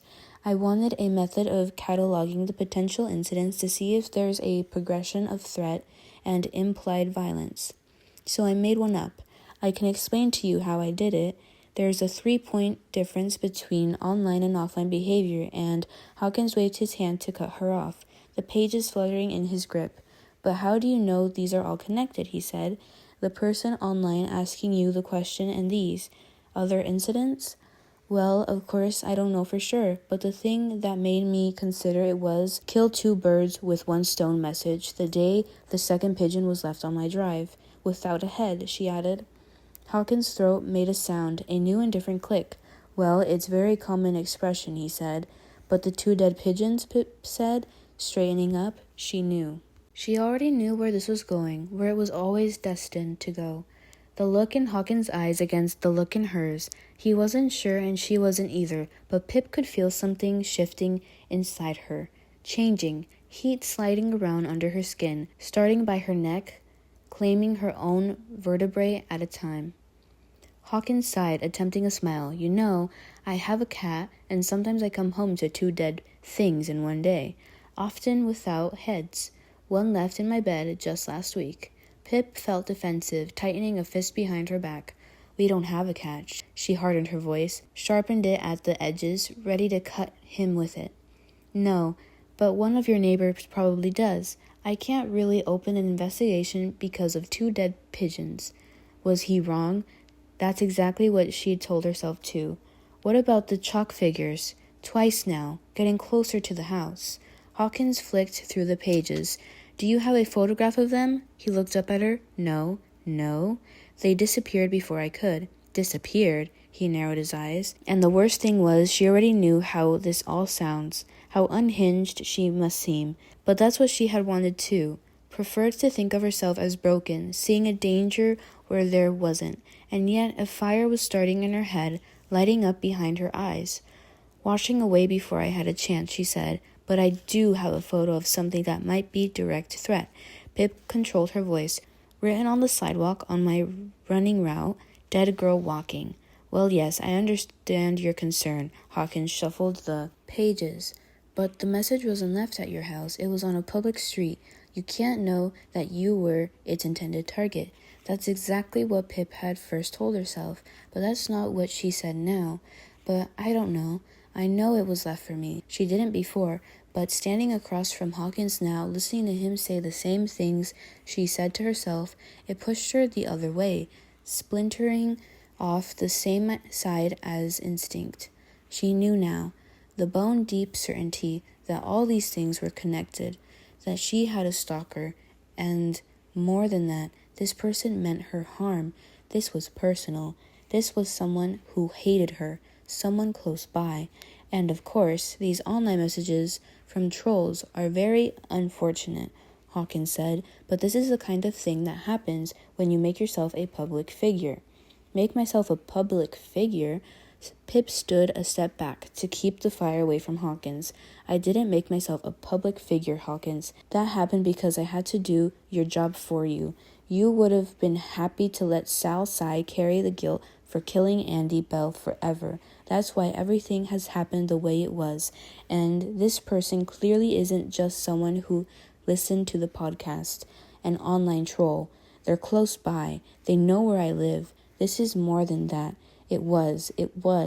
I understand that's what you believe, Hawkins said, holding up his palms, trying to placate her. And it must be very scary to be an online figure and have strangers think it's their right to have access to you, to send you harmful messages, but you must have expected that on some level.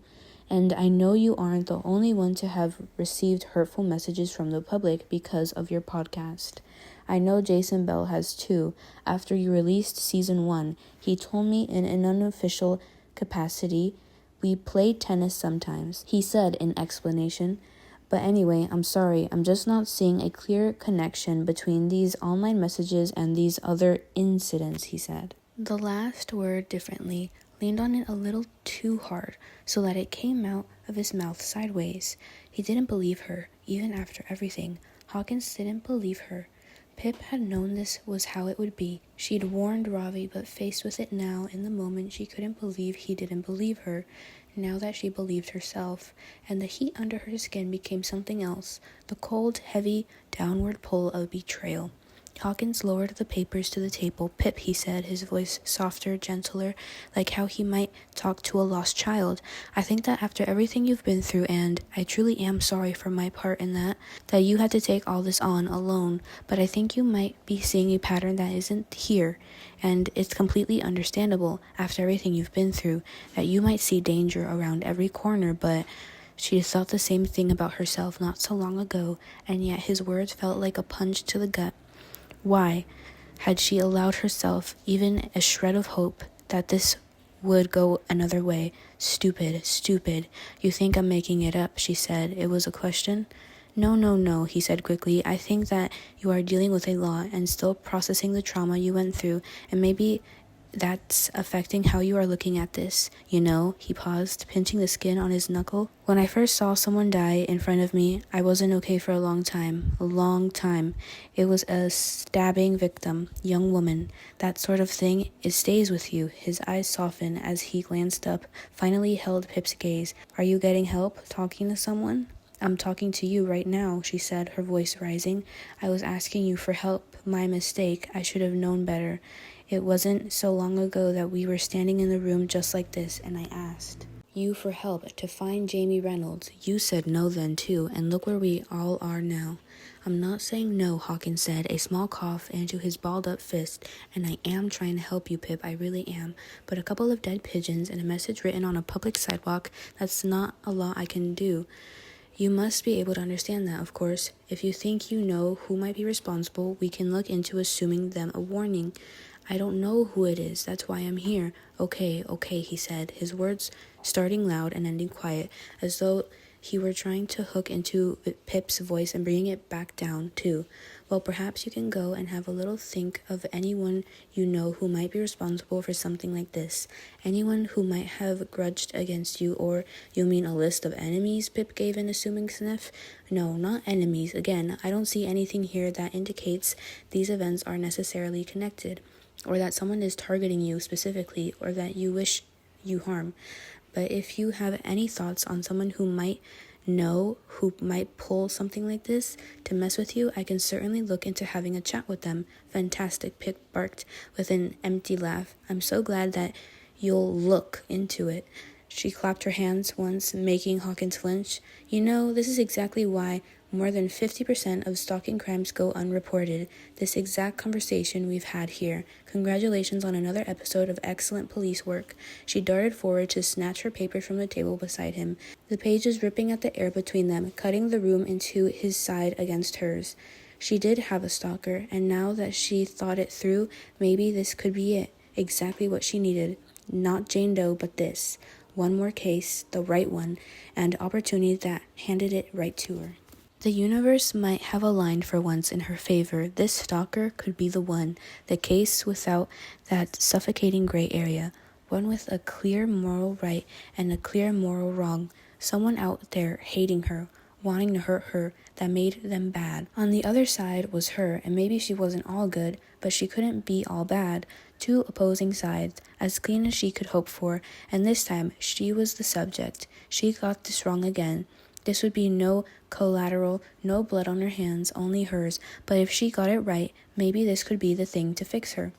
It couldn't hurt to try. Pip felt a little more room inside her chest as it loosened around her heart, a feeling of resolve, steel cold in her stomach. She welcomed it back like an old friend. Now, Pip, don't be like that, Hawkins said, the words too careful and too soft. I will be however I am, she spat, stuffing the papers back into her bag, the angry wasp sound of her pulling the zip. And you, she stopped to wipe her nose across her sleeve, the breathing heavy in her chest. I have you to thank for that, too. She shouldered her bag, pausing at the door out of interview room 3. You know, she said, her hand stalling above the handle, Charlie Green taught me one of the most important lessons I've ever learned. He told me that sometimes justice must be found outside of the law, and he was right. She glanced back at Hawkins, his arms wrapped around his chest to protect it from her eyes. But actually, I think he didn't go far enough. Maybe justice can only ever be found outside of the law, outside of police stations like this, outside of people like you who say you understand but you never do.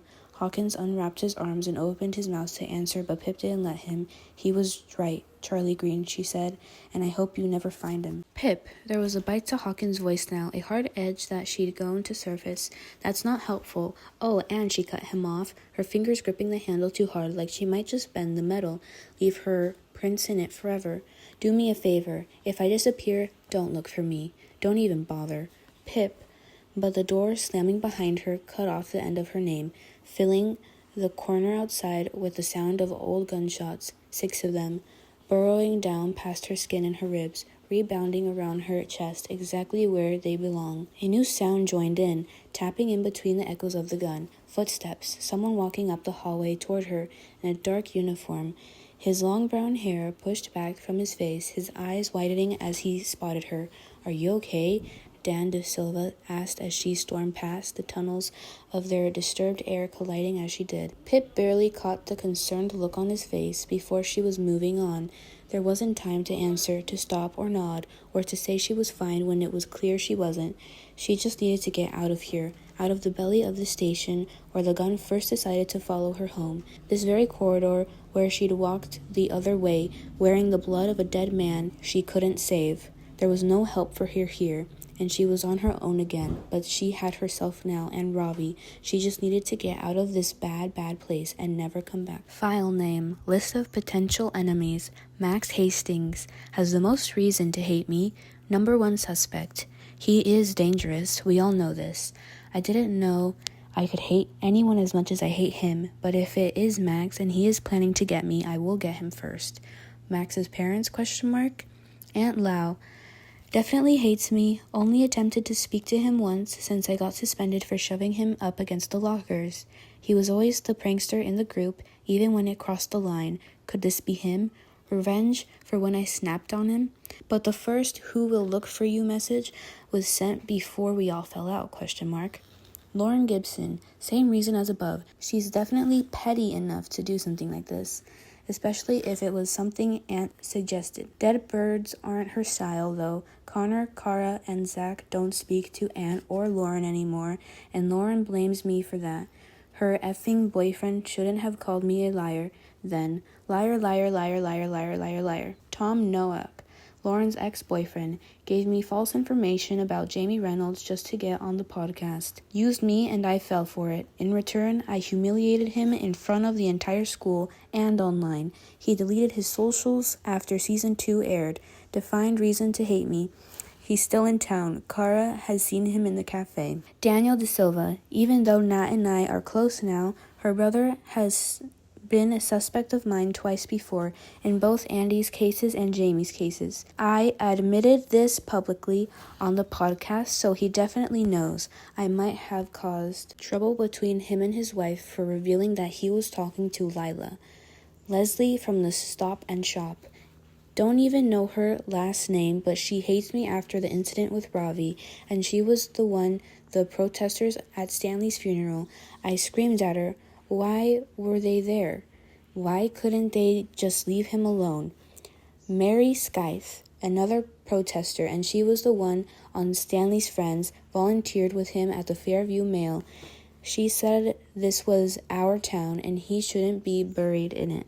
Maybe she'd want me out of here too. Jason Bell. I found the truth of what really happened to Andy Bell, and yet it only caused more pain for the Bell family to learn that their younger daughter Becca had been involved all along. Plus, it brought a huge amount of press and media attention back into their lives 5 years after Andy died. Jason and Detective Hawkins played tennis together. Apparently, Jason complained to Hawkins about harassment he'd received because of the podcast, because of me. Jason's second marriage broke down. Was that because of my podcast too? ? He's now back living with Andy's mom, Dawn, in the house where Andy died. Dawn Bell, same reasoning as above. Maybe she didn't want Jason back in the house. My investigation indicated that Jason isn't a good man. He was controlling and emotionally abusive to his wife and daughters. Becca won't really talk about him. Could Dawn blame me for having him back in her life? ? Did I do that to her? I didn't mean to. Charlie Green. It's not him. I know it's not him. He never intended to hurt me. He set that fire because he wanted me to leave Stanley there, to make sure he died. I know. That's why Charlie wouldn't have hurt me. He looked out for me, helped me, even if he had his own reasons why. But the objective part of my brain knows he should be on the list because I am the only witness to him committing first-degree murder, and he is still a fugitive. Without me to testify, would a jury find him guilty? ? Logic dictates he should be on here, but it isn't him, I know it. Detective Richard Hawkins. F him. Is it normal for one person to have this many enemies? ? I'm the problem, aren't I? How did it get so late already? ? I understand why they all hate me. I might hate me too. Chapter 11. Chalk dust on her fingers, gritty and dirty, except there wasn't, because she was awake now, her eyes cracking open, dragging her from the dream. Her eyes felt gritty and dry, but her fingers were clean. Pip sat up. It was still dark in her room. Had she been asleep? She must have been asleep, otherwise how had she dreamed? It was all still there, thrumming around her head, like it had all been lived only moments before, but not lived, only imagined, right? ? It had felt so real, the weight of it all, in her cupped hands, still warm, keeping away the cold of the dark night, its feathers so soft, so sleek against the cage of her fingers. Pip had locked eyes with it, or she would have if it had had a head. She hadn't thought that strange at the time.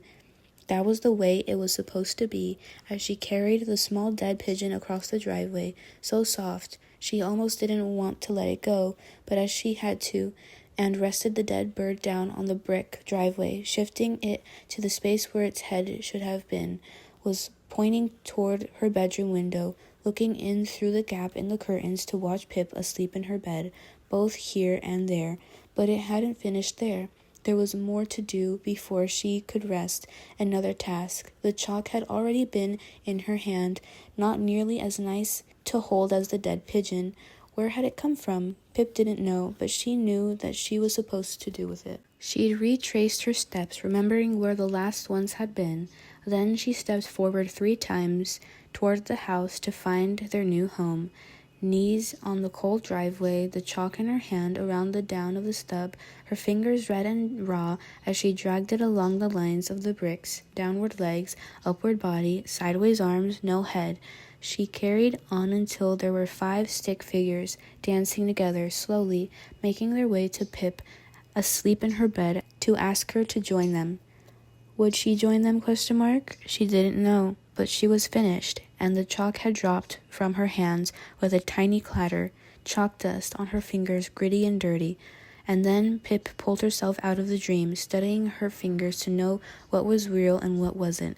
Her heart was fluttering, wing beat fast, winding up the rest of her. She never slept again now. She checked the time. It was 4:32 a.m. She really should try to sleep. She only climbed into bed 2 hours ago. Time was always cruel to her, and these early hours, she wouldn't be able to do it, not without help. Pip glanced through the darkness at the drawer in her desk. There was no point fighting it. She threw off her comforter, the cold air full of invisible jaws biting at her exposed skin. She rummaged through the drawer, prying up the false bottom, her fingers scrambling below from the small plastic bag. Not many left now. She'd have to text Luke Eaton again soon, ask him for more. Those burner phones lined up and ready. What happened to the one last time, then? Pip swallowed the pill and bit her lip. These past months have been filled with one last times and just one mores. They aren't lies. She truly meant them at the time, but she always lost in the end. It didn't matter. It wouldn't matter soon, because she had the plan, the new plan, and after that she'd never lose again. Everything would go back to normal, and life had handed her exactly what she needed, those chalk figures, those dead pigeons, and the person who left them for her. It was a gift, and she should remember that. Prove Hawkins wrong. One last case, and it had landed right on her doorstep.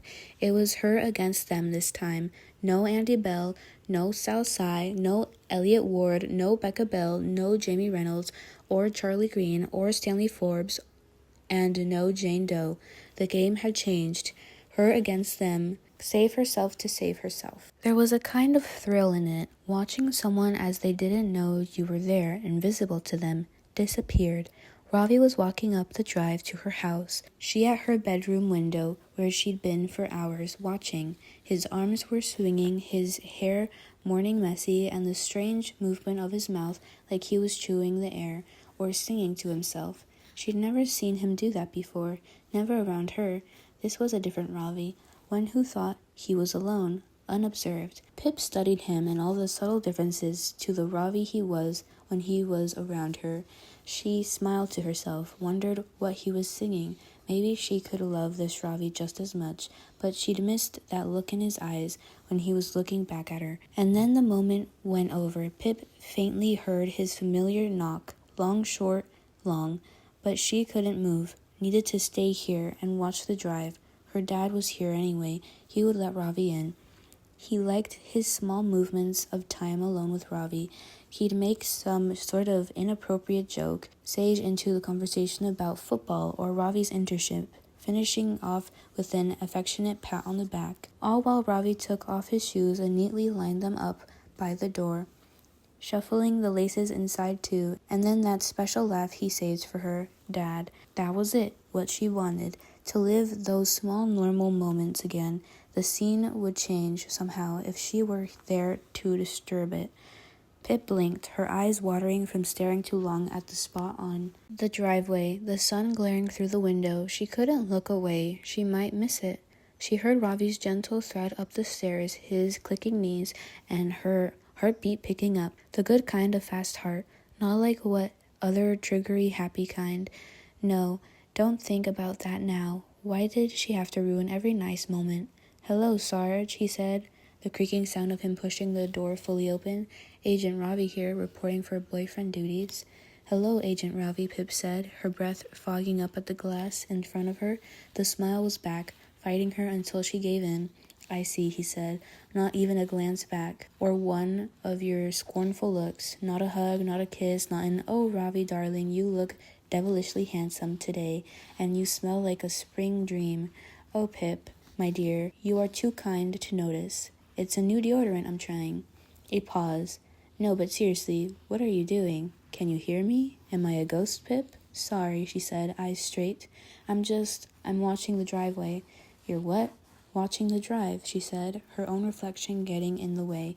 She felt a weight on the bed next to her, gravity pulling her toward him as Ravi lowered his knees on the far side of the mattress, his elbows up on the windowsill, and eyes to the glass just as Pip's were. "Watching for what?" he said. Pip dared one fleeting look at him, at the sun light upon his What? Pip dared one fleeting look at him, at the sun lighting up his eyes. "For the birds, the pigeons," she said. "I've put bits of bread out there on the drive, in the same spot I found those pigeons, and I put little pieces of ham in the grass on either side of the drive, too." "Right," Robbie said, drawing out the word, confused. "And why have we done that?" She gave him a quick jab with her elbow. "Wasn't it obvious?" "Because," she said, over-phasing the word, "I'm trying to prove Hawkins wrong. It can't be the neighbor's cat, and I've laid the perfect bait to test that. Cats like ham, don't they?" "He's wrong. I'm not crazy." The harsh summer light through the crack in her curtains had woken her earlier than she planned, pulling her out of the after-pill fog. This experiment had seemed a good idea at the time, on 3 hours sleep, although now, checking in with Ravi's uncertain eyes, she wasn't sure. Lost her footing again. She could feel his gaze on her, warm against her cheek. No, what was he doing? He should be watching out for the birds, helping her. "Hey," he said quietly, his voice hovering over above a whisper. But Pip didn't hear what he said next, because there was a dark shape in the sky, a winged shadow, growing on the drive below. Pip's eyes caught it, and it swooped down, landing on its twig legs and hopping over to the scattered bread. "No," she breathed out. "It wasn't a pigeon. Stupid crow," she said, watching as it scooped up the small square of bread in its beak, and then another, the sun glinting off its sleek black feathers. "At least it's only one," said Ravi. "Last thing we want is a murder out there. You know, a murder of crows." "We have plenty of that in Fairview already," Pip replied, as the bird helped itself to a third piece of bread. "Hey," she shouted, suddenly surprising herself too, bang on the window with her fist. "Hey, go away, you ruining it." Her knuckles hit against the glass so hard that she didn't know which would crack first. "Go away!" The crow jumped into the air and flew off. "Whoa, whoa, whoa," Ravi said quickly, grabbing her hands away from the window, holding them tightly inside his grip. "Whoa, hey," he said, shaking his head at her, his voice hard, but his thumb soft as he ran it against her wrist. "Ravi, I can't see the window, the bird," she said, straining her neck to try to look outside and not at him. "No, you don't need to look outside." He tucked his finger under her chin, guiding it back. "Look at me, please, Pip," he sighed. "This isn't good for you. It really isn't. I'm just trying. I know what you're trying. I understand." "He didn't believe me," I said quickly. "Hawkins didn't believe me. No one believes me. Not even her sometimes." A new wave of doubts after her dream last night, wondering again whether it was possible she was doing this herself. "Hey, that's not true." Ravi held her hands even tighter in his. "I believe you. I will always believe you. Whatever it is, it's my job, okay?" He held her eyes, and that was good, because hers suddenly felt wet and heavy, too heavy to hold alone. "It's me and you. Trouble team Ravi and Pip. Someone left those birds for you, and the chalk. You don't have to try to prove otherwise. Trust yourself." She shrugged. "And Hawkins is an idiot, frankly," Ravi said with a smile. "If he hasn't learned by now that you're annoyingly always right, then he never will." "Never," Pip repeated. "It's going to be okay," he said, drawing lines in the valleys between her knuckles. "Everything will be okay, I promise." He paused, staring at the space below her eyes a little too long. "Did you get much sleep last night?" "Yes," she lied. "Right." He clapped his hands together. "I think we need to get you out of the house. Come on. Up, socks on." "Why?" she said, sinking into the bed as Ravi stood. "We're going out for a walk." "Oh, what a fantastic idea, Ravi. You're so smart and handsome." "Oh, Pip, I know I am, but do try to keep it in your pants. Your father is downstairs." She threw a pillow at him. "Come on." He dragged her out of bed by her ankles, giggling as she and the comforter slid to the floor. "Come on, Spotty Spice. You can put your sneakers on and run circles around me if you really want." "I already do," Pip quipped, fighting her feet into a pair of discarded socks. "Oh, sick burn, Sarge." He clapped her on the backside to see as she stood up. "Let's go." It worked. Whatever Ravi was doing, it worked. Pip didn't think about disappearing, or dead birds, or chalk lines, or Detective Hawkins. Not on the way down the stairs, not when her dad stopped them to ask where all the water-thin ham had gone, not even as they walked down the driveway. Ravi's fingers hooked into her jeans, heading for the woods. No pigeons, no chalk, no 6 gunshots distinguished in the beating of her heart. It was just the two of them, Team Ravi and Pip. No thoughts beyond the first inane things that came into her head. No deeper, no darker. Ravi was the fence in her head that kept it all back. A grumpy-faced tree that she insisted looked like Ravi when he woke up. Planning when he would first come to visit her at college, maybe the weekend after orientation week. Was she nervous to go? What books did she need to buy? They followed the winding path through the woods. Ravi recreated their first walk together beneath the same trees, a high-pitched impression of Pip as she took him through her initial theories on Andy Bell case. Pip laughed. He remembered almost every word. Barney had been with them on that first walk, a golden flash through the trees, herding them together, tail wagging as Ravi had teased him with a stick. Thinking back on it now, maybe that's the moment Pip knew. Had it been a tightening in her gut, or maybe that drunk feeling behind her eyes, or could it have been the glow below her skin? She hadn't realized it at the time, hadn't known what it was, but maybe some part of her had already decided she would love him. Right then, in a conversation about his dead brother and a murdered girl, it all came back to death in the end. "Oh, there you go. She's gone and ruined it." The fence was down. Pip's attention was drawn up and away as a dog from here and now crashed through the undergrowth toward them, barking as it jumped up to plant its paws on her legs. A beagle. She recognized this dog, just as he had recognized her. "Oh no," she muttered, giving him one quick pat on the head as the other sound reached them. A double set of footsteps, 2 voices she knew. Pip stopped as they walked around a knot of trees and finally came into view. Aunt and Lauren, arm in arm, eyes in unison, widening when they realized it was her. Pip didn't imagine it. Lauren actually gasping, coughing into her hand to cover it. They stopped, too, Aunt and Lauren over there, Pip and Ravi back here. "Rufus!" Lauren screamed, her wild voice echoing through the trees. "Rufus, come here! Get away from her!" The dog turned and tilted his head. "I'm not going to hurt your dog, Lauren," Pip said, leveling her voice. "Who knows with you?" Aunt said darkly, stuffing his hands into his pockets. "Oh, come on," Pip sniffed. One part of her itched to pet Rufus again, just to really set Lauren off. "Go on, do it." It was as though Lauren had read her mind, and the glint in her eyes, she screamed for the dog again, until he bounded back over to her on his unsure little legs. "No," Lauren turned her voice on him now, giving him a 1-finger tap on the nose. "You don't go up to strangers." "Ridiculous," Pip said, with a howl laugh, swapping a look with Ravi. "What was that?" Aunt barked, straightening up. Pointless, really, because Pip was still taller than him. She could take him. She already had once before, and she was stronger now. "I said that your girlfriend was ridiculous. Should I repeat it a 3rd time?" she said.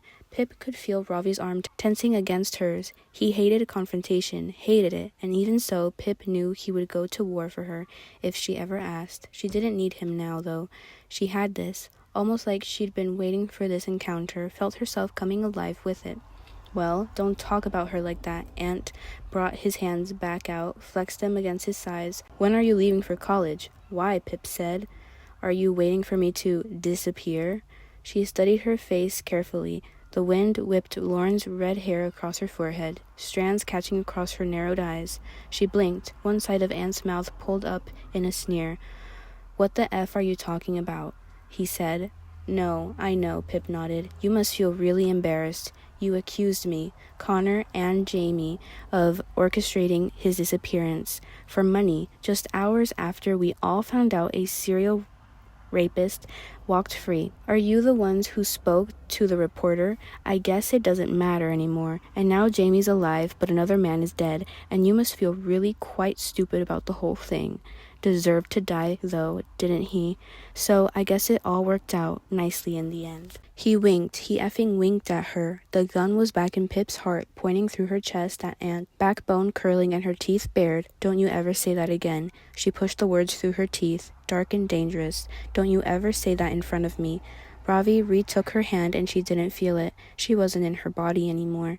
She was standing over there, the same hand around Ant's throat, tightening, squeezing it all out into Ravi's fingers. Ant seemed to sense this, taking one step back from her, almost tripping over the dog. Lauren hooked her arm through Ant's again and locked their elbows together, a shield, but that wouldn't stop Pip. We used to be friends. Do you really hate me enough to want me to die? She said, a wind carrying her voice away from her. What the F are you talking about? Lauren spat, drawing her strength from Ant. You're a psycho. Hey, Ravi's voice floated in from somewhere beside her. Come on now, that's not nice. But Pip had an answer of her own. Maybe, she said. So you should make sure your doors are locked up real nice and tight at night. Okay, Ravi said, taking charge. We're going this way, he pointed beyond Ant and Lauren. You go that way. See you around. Ravi led her off path, his fingers tight around hers, anchoring her to him. Pip's feet were moving, but her eyes were on Ant and Lauren, blinking the moment they passed, shooting them with the gun in her chest. She watched over her shoulder as they moved away, through the trees in the direction of her house. My dad said she was effing up now, Ant said to Lauren, loud enough for them to hear. Turning back to meet Pip's eyes, she tensed, her heels turning, catching in the long grass, but Ravi's arm folded around her waist, holding her into him, his mouth brushing the hair on her temple. No, he whispered. You're okay. They aren't worth it, really. Just breathe. So she did, concentrated only on the air in, air out. One step, two step, in, out. Every step carrying her farther away from them, the gun retreating back into its hiding place. Should we go home? She said. It was gone, between breaths, between steps. No, Ravi shook his head, staring straight ahead. Forget about them. You need some fresh air. Pip circled his hot palm with her trigger finger, one way then the other. She didn't want to say, but maybe there was no such thing in Fairview, no fresh air. It was all tainted, every breath of it. They looked both ways and crossed the road to her house, the sun finding them again, warming their backs. Anything? Pip smiled at Ravi. Yes, anything you want, he said. This is a full-on cheer-up Pip day. No true crime documentaries, though. Those are banned. And what if I said I really wanted a Scrabble tournament? She said, sticking her finger through his sweater into his ribs, their steps clumsily winding in and out of each other's across the drive. I'd say game on, B-word. You underestimate my power. Ravi stopped suddenly, and Pip collided into him. Oh, F, he said, little more than a whisper. What? She laughed, coming around to face him. I'll go easy on you. No, Pip. He pointed behind her. She turned to follow his eyes. There on the driveway, beyond the pile of breadcrumbs, were 3 little chalk figures. Her heart turned cold, dropping into her stomach. They were here, Pip said, letting go of Ravi's hand and darting forward. They were just here, she said, standing over the little chalk people. The figures had almost reached the house now, scattering just in front of the potted scrubs that lined the left side. We shouldn't have left, Ravi. I was watching. I would have seen them. Caught them, saved herself. They only came because they knew you weren't here. Ravi joined her, his breath fast in his chest, and those definitely aren't tire marks. This was the first time he'd seen them. Time and rain had taken the last ones away before she had a chance to show him. But he could see them now. He saw them, and that made them real. She hadn't made them up, Hawkins. Thank you, Pip said, glad that he was with her. It looks like something out of the Blair Witch, he said, bending to get a closer look, drawing the crisscross shapes into his finger, hovering a few inches above. No, Pip studied them. This isn't right. There's supposed to be 5 of them. Where is the 5? There were 5 both other times. Why 3 now? She asked to Ravi. Doesn't make sense. I don't think any of this makes sense, Pip. Pip held her breath, soaring the driveway for the last 2 figures. They were here, somewhere. They had to be. Those were the rules in this game between her and them. Wait, she said, catching something in the corner of her eye. No, it couldn't be, was it? She stepped forward, up to one of her mom's potted plants. Pots come all the way from Venezuela, can you believe? And brushed the leaves aside. Behind it on the wall of her house, 2 little headless figures, so faint they were hardly there at all, hidden almost entirely among the mortar between the bricks. Found you, Pip said with an outward breath. Her skin was alive and electric as she pushed her face right up close to the chalk, some of the white dust scattering from her breath. But she was pleased, or was she scared? She couldn't in this moment tell the difference. Up on the wall, Ravi said behind her. Why? Pip knew the answer before he did. She understood this game. Now she was playing. She stepped back from the 2 headless figures and the leaders of their pack and looked directly up, following their journey. They'd mounted the wall to climb up past the study and up toward her bedroom now, the bones cracking in her neck as she turned back to Ravi. They're coming for me. File name, the chalk figures, 3rd instance. There are 2 pictures on this page if you would like to pause and see. Darkness consumed her, the last chink of sunlight through the curtains glowing down her face before Ravi pulled them shut, tucking one half behind the other to be extra sure. Keep these closed, okay, he said, just a shadow in the blacked-out room until he crossed the floor to switch on the light, unnaturally yellow, a poor imitation of the sun, even during the day, in case someone is watching you. I don't like the idea of someone watching you. Ravi stopped her elbow, placed his thumb under her chin. Hey, you okay? Did he mean about Aunt and Lauren, or the little chalk figures up to her room? Yeah, Pip cleared her throat. Such a meaningless half-word. She was sitting at her desk, fingers resting on the keyboard of her laptop. She just saved a copy of the photo she'd taken of the chalk figures. Finally, she'd gotten there before the rain or tires or feet could wash them away. Disappear them. Evidence. She herself might have been the case this time, but she still needed evidence, and more than that, it was proof. Proof that she wasn't haunting herself, that she couldn't be the one drawing the figures and killing these pigeons during the foggy, sleepless nights, could she? Maybe you can come stay at my house for a few nights, Ravi said, spinning her chair until they were face to face.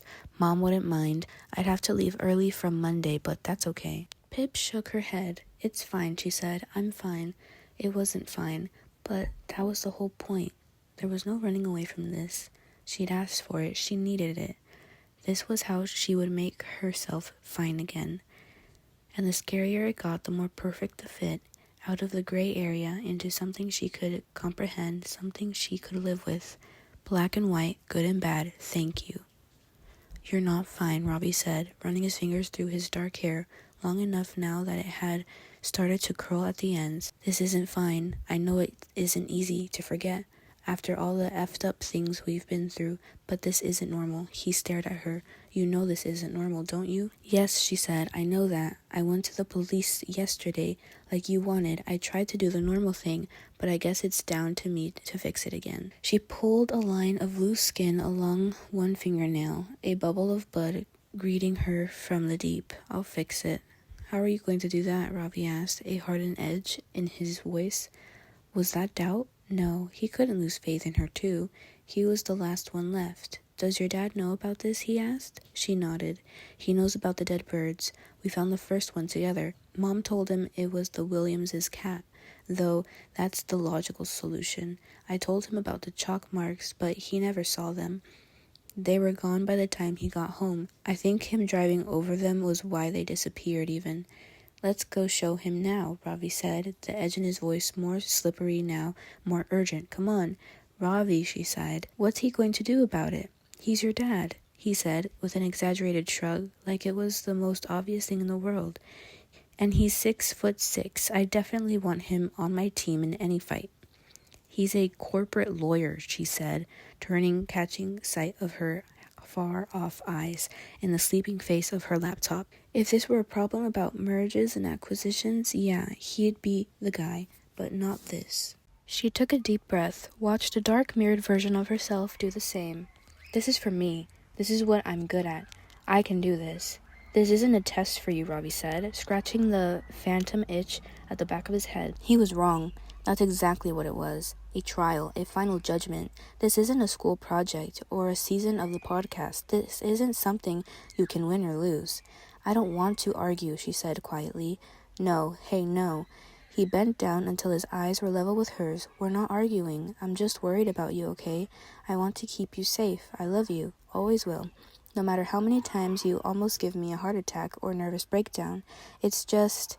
He drew off, his voice guttering out. It's scary to know that someone might want to hurt you or make you scared. You're my person, my little one, my Sarge, and I'm supposed to protect you. You do protect me, she said, holding his eyes, even when you're not here. He was her life raft, her cornerstone for what good truly meant. Didn't he know that? Yeah, okay, that's great, he said, clicking finger guns at her. But it's not like I'm a muscle man with biceps the size of tree trunks and a secret Olympic standard knife-throwing habit. A smile stretched into her mouth, fully formed with her say-so. Oh, Ravi, she clipped her fingers under his chin, the same way he always did to her, pressed a kiss into his cheek, brushing the side of his mouth. You know brains always beat brawn, any day of the week. He straightened up. Well, I just squatted for too long, so I probably have glutes of steel now anyway. That'll show the stalker, she laughed, but it became a hollow, raspy sound as her mind wandered away from her. What? Ravi asked, noticing the shift. It's clever, isn't it? She laughed again, shaking her head. So clever. What? All of it. The faint, almost not there chalk figures that fade as soon as it rains or someone drives over them.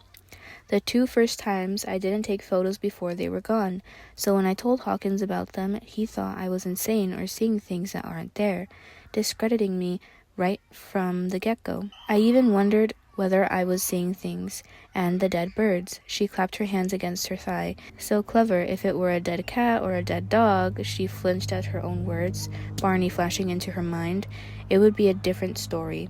People would pay attention, but it's not. It's pigeons. No one cares about pigeons. Almost as common to us dead as they are alive. And of course, the police would never do anything about a dead pigeon or two because it's normal. No one else can see it but me and you. They know all this. They disguised it that way. Things to look normal and explainable to everyone else. An empty envelope, just an accident, and the dead girl walking down the road, not at my house. I know it was for me, but I'd never be able to convince anyone else because if it really were for me, it would have been at my house. So subtle, so clever. The police think I'm crazy, and my mom thinks it's nothing, just a cat and some dirty tires, cutting me off, isolating me from help, especially because everyone already thinks I'm effed up. Very clever. Kinda sounds like you admire them, Ravi said, sitting back on Pip's bed, arm out for balance. His face looked uneasy. No, I'm just saying it's clever, thought out, like they know exactly what they're doing. Her next thought was only natural, only logical, and she could see from Ravi's eyes that he had arrived at the same idea, chewing on it, the muscles tensing in his neck. Almost like they've done this before, she said, completing the thought. The slightest nod of agreement from Ravi. Do you think they have done this before? He sat up. It's possible, she said. Likely even. The statistics certainly indicate that serial stalking is common, particularly if the stalker is a stranger or an acquaintance, rather than a current or former partner. She'd read through the pages and pages of information on stalkers last night, hour after hour, instead of sleeping scrolling through numbers and percentages of nameless countless cases. A stranger, Ravi doubled down on the word. It's unlikely to be a stranger, Pip replied. Nearly 3 out of 4 stalking victims know their stalker in some capacity. This is someone who knows me, someone I know. I can feel it. She knew more statistics too, could reel them off the top of her head, buried into the backs of her eyes from the white light of her laptop screen. But there were some she couldn't tell Ravi, especially not the one that said more than half of female homicide victims report stalking to the police before they were killed by their stalkers. She didn't want Ravi to know that one. So it's someone you know, and they are pretty likely to have done this to someone else before? Ravi asked. I mean, yes, if we go along with the statistics. Why hadn't she thought of this herself? She was so inside her own head, too fixated on the idea of her against them, that she hadn't considered the involvement of anyone else. Not all about you, said the voice that lives in her head beside the gun. It's not always about you. And you always favor a science-based approach, Sarge. He doffed an imaginary cap at her. Yes, I do. Tip chewed her lip, thinking, her mind guiding her hands to the laptop, checking in with her only after she'd already awoke the computer and brought up Google. And the first stage in science-based approach is research, the most glamorous part of a crime solving, Ravi said, pushing up from the bed to come stand beside her, hands resting on her shoulders, and also a cue to go get some snacks. So, how are you going to research this? Yeah, not really sure, actually, she hesitated, fingers hovering above the keys while the cursor blinked at her. Maybe just, she typed in, chalk lines, chalk figure, dead pigeons, stalker, stock Fairview, Connecticut. It's a stab in the dark, she said, thumbing the enter button, and the page of results filled her screen. Oh, awesome, Ravi said, pointing at the top result. We can go play pigeon shooting at Chalk Farm in Hartford for only $25 each. What a bargain. Shh. Pip's eyes scanned the entry below, a story from last year about SAT results from a nearby school where 2 teachers just happened to be called Miss Chalk and Mr. Stalker. She felt Ravi's breath on her neck, and he leaned closer, head against hers as he said, "That's the one?" And the low vibrations of his voice felt like they were coming from within her. She knew which one he meant. 5th result down. DT killer still at large after claiming 4th victim. It had 4 matches to her search items: Connecticut, pigeon, stalk, chalk lines, small snippets from a Newsday article, truncated sentences separated by 3 little dots. The DT killer. Ravi read out loud, voice catching on something in his throat. What the F is that? It's nothing. That's an old story. Look. Pip underlined the date with her finger. The article was from February 5th, 2014, more than 6.5 years ago. This wasn't news. Pip knew this case, how it had ended. She could tell you at least 2 true crime podcasts that had covered it in the last few years. You don't know this story? She asked, reading the answer from his dread-widened eyes. It's okay. She laughed at him, nudging him with her elbow. He's not still at large. He killed another woman after this, a 5th victim, and then they caught him. He confessed. Billy, something. He's been in prison since. How do you know that? He asked, his grip loosening a little. How do you not? She looked at him. It was a big news when it was going on. Even I remember, and I was 11, 12. She shuddered, stroking the bones in his hand. It was around the time that Andy and Sal. She didn't need to finish. Right, he said quietly. I was a little distracted at the time. It all happened pretty close by, Pip said. The towns where the victims were from, the places where their bodies were found, in fact, almost everywhere nearby except Fairview, had our own murders going on back then, he said flatly. What does DT killer even mean?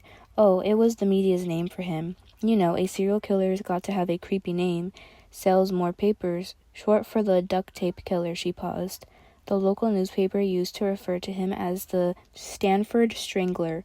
Kept it close to home, you know, but that never caught on with the national press. Not as catchy, she said, smirking. Also not very accurate, seeing as only 2 victims were found. Nearish Stanford, I think. And just saying those words, Stanford Strangler, took her back to the last time she'd said them, sitting in this very chair on a call with Stanley Forbes, interviewing him about Andy Bell's coroner's inquest. She'd brought up the article he'd recently written about the Stanford Strangler, marking 5 years since his arrest. Stanley down the end of the phone, alive, but not for long because his blood is dripping out of the edges of her phone, covering her hands, and Pip? She flinched, wiping her bloody hands on her jeans. Clean, they're clean. Sorry, what did you say? Pip hunched her back, folding her chest around her hummingbird heart. I said click on it then, the article, but it's got nothing to do with it's matched 4 of your search terms, he said, grip tightening again. Pretty coincidental for a stab in the dark. Just click on it and see what it says. Newsday, U.S. Connecticut News, Crime. DT killer still at large after claiming 4 victims. Lindsay Levision, February 5, 2014. Last week, police found the body of Julia Hunter, 22, now officially confirmed as the 4th victim of the DT killer. Julia was living with her parents and her sister in Stamford, Connecticut, was killed on the evening of January 28th. Her body discovered the following morning on the golf course just north of Stamford. The DT killer began his crime spree 2 years ago, murdering his first victim, Philippa Brockfield, age 21, on February 8, 2012. 10 months later, the body of Melissa Denny, 24, was found after a week of extensive police searches. She went missing on December 11th, and forensic experts believe she was killed that same night. On August 17th, 2013, Bethany Igem, age 26, became the 3rd victim of the DT killer. Now, more than 5 months later, after much media speculation, police have confirmed that the serial killer has struck again. The DT killer, short for the duct tape killer, is so called because of his distinctive MO. He not only binds the wrists and ankles of his victims in duct tape to restrain them, but their faces too. Each woman has found with her head fully wrapped in standard grade duct tape, covering her eyes and mouth, almost like a mummy, commented one police officer who wished to remain anonymous. The duct tape itself is not the murder weapon in these horrific crimes. In fact, it appears DT killer intentionally leaves the nostrils of his victims free, so they do not suffocate that way. The cause of death in each case has been strangulation by ligature, and police theorize that the killer leaves his victims bound in duct tape for a while before killing them, and then dumps their bodies in a different location. There have been no arrests in the case, with the DT killer still at large. Police are scrambling in their efforts to identify him before he kills again. This is an incredibly dangerous man, said Lieutenant David Nolan, Detective Division Commander of Bridgeport Police Department. Speaking outside the station today, 4 young women have very sadly lost their lives, and it's clear this individual poses a significant risk to the general public. We are doubling our efforts to identify this offender, known as the DT killer, and we have today released a composite sketch from a potential witness at the scene where Julia's body was found. We urge the public to please contact the police on the case hotline if you recognize the man in the sketch. Police release composite sketch of the DT killer. There is a photo on this page if you would like to see. In addition to the sketch, police today have also released a list of personal items that were missing from the victims, items they had on them at the time of abduction, as identified by their families. Police believe the killer took these items as trophies for each murder, and that they are very likely still in his possession. Trophy taking is common amongst serial killers, commented Lieutenant Nolan. The trophies allow the killer to relive the thrill of the crime and to sustain his dark urges, lengthening the time before he feels compelled to kill again. From Philippa Brockfield, the killer took a necklace which police describe as a gold chain with an antique coin-style pendant. It was a lilac or light purple, petal-shaped hairbrush from Melissa Denny, which she carried everywhere in her purse, a gold stainless steel Casio watch from Bethany Igem, and now, from Julia Hunter, a pair of rose gold earrings with light green stones. Police are asking the public to keep an eye out for these items. Newsday spoke with Adrienne Castro, a criminal profiler who used to work with the FBI on today's consults on the popular true crime show Forensic Time.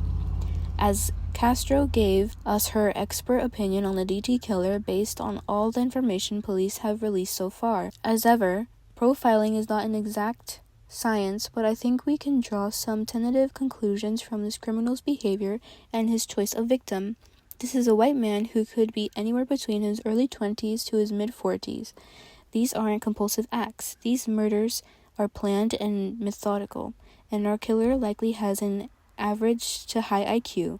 This man would seem to be perfectly normal, unremarkable, charming even. He outwardly appears to be an upstanding member of society with a good job where he's used to level of control, maybe a management position. I think it's very likely he has a partner or a wife, and potentially even a family too, who have no idea about his secret life. There is an interesting observation to make about his spatial behavior too. In serial killers, we find that an offender will have a natural aversion to committing crimes too close to home, their buffer zone, and yet, conversely, they also have a comfort zone, a nearby area they know very well that isn't too close to home, and where they feel secure committing these acts. We refer to this as the distance decay theory.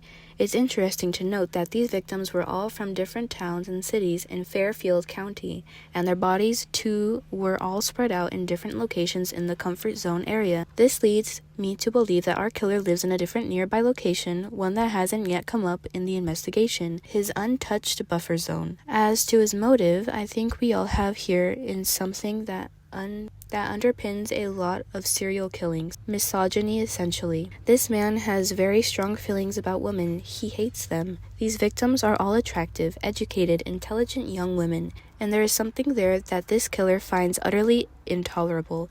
He sees these killings as his own personal mission. I find the wrapping of their heads in tape particularly interesting, like he is denying them of even their own faces, cutting off their ability to speak or see before he kills them. These killings come down to power and humiliation, and the sadistic pleasure of the offender takes from that.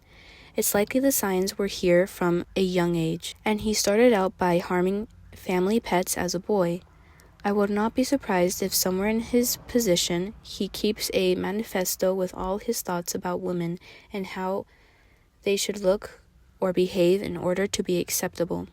The police have not released any information about whether he stalks his victims beforehand, but I would say, given how meticulous the victim selection appears to be, that there is a degree of surveillance before he abducts them. I think it's part of the thrill for him. He may even make direct contact with them, and it's possible the killer has had intimate relationships with these victims. Outside Julia Hunter's family home this evening, her 18-year-old sister Harriet stopped briefly to speak to reporters. When asked about the possibility of Julia being stalked before her death, a tearful Harriet had this to say: "I'm not sure. She never told me she was scared or anything. I would have helped her if she had, but she did mention a few weird things in a couple of weeks before. She talked about seeing some lines, chalk lines I think, that looked like 3 stick figures near the house. I never saw them, and it was probably just our neighbor's kids. Also, a couple of dead birds, pigeons, had been brought into the house through the cat flap. But Julia thought that was strange because our cat is very old now and hardly goes outside. She also mentioned getting a few prank calls. That was in the week before she went missing, but she didn't seem frightened by them. If anything, she found them annoying, but looking back on those few weeks before, everything seems weird to me now that she's gone." A memorial service for Julia Hunter will be held on February 21st at her local church. Ravi must have reached the end first, a sharp intake of breath right by her ear, like a windstorm trapped inside her head. Pip held out one finger to put him on pause until she was done, reaching the very last word, and then, "Oh," she said. Ravi jerked away from her, standing up to his full height. "Oh?" he said, voice higher and scratchier than it should be. "Is that all you have to say about that? Oh? Are you—" She spun her chair to watch him. His hands were dancing nervously, tucking underneath his chin. "What are you freaking out about?" "What are you not freaking out about?" He tried not to raise his voice, but he should have tried harder. "A serial killer, Pip?" Ravi, his name broke apart in her mouth into a small laugh, his eyes flashing angrily at her. "This is from 6.5 years ago. The DT killer confessed. I'm pretty sure he pledged guilty in court too. He's been in prison all this time, and there were no more murders after his arrest. The DT killer is gone. Yeah, well, what about the dead pigeons? Ravi said, his arm in a straight and quivering line pointing back to the screen. And the chalk lines, Pip? Those two exact things in the weeks before he killed Julia? Ravi dropped to his knees in front of her, holding one hand up to her face, thumb a little higher, folded down. 3, he hissed, bringing his 3 raised fingers even closer. 3 stick figures. Julia was the 4th victim, Pip. 3 before her, and now there have been 5 women killed, and there are 5 little stick figures outside your house right effing now. Look, calm down, she said, taking his raised hand, tucking it between her knees to hold it still. I've never heard of those things Julia, Hunter's sister, said there. Not in any articles or podcasts. Maybe the police decided they weren't relevant in the end. But they are relevant to you. I know, I'm not saying that. She looked into his eyes, tilted her chin. Obviously there's a connection between what Harriet Hunter said and what's happening to me.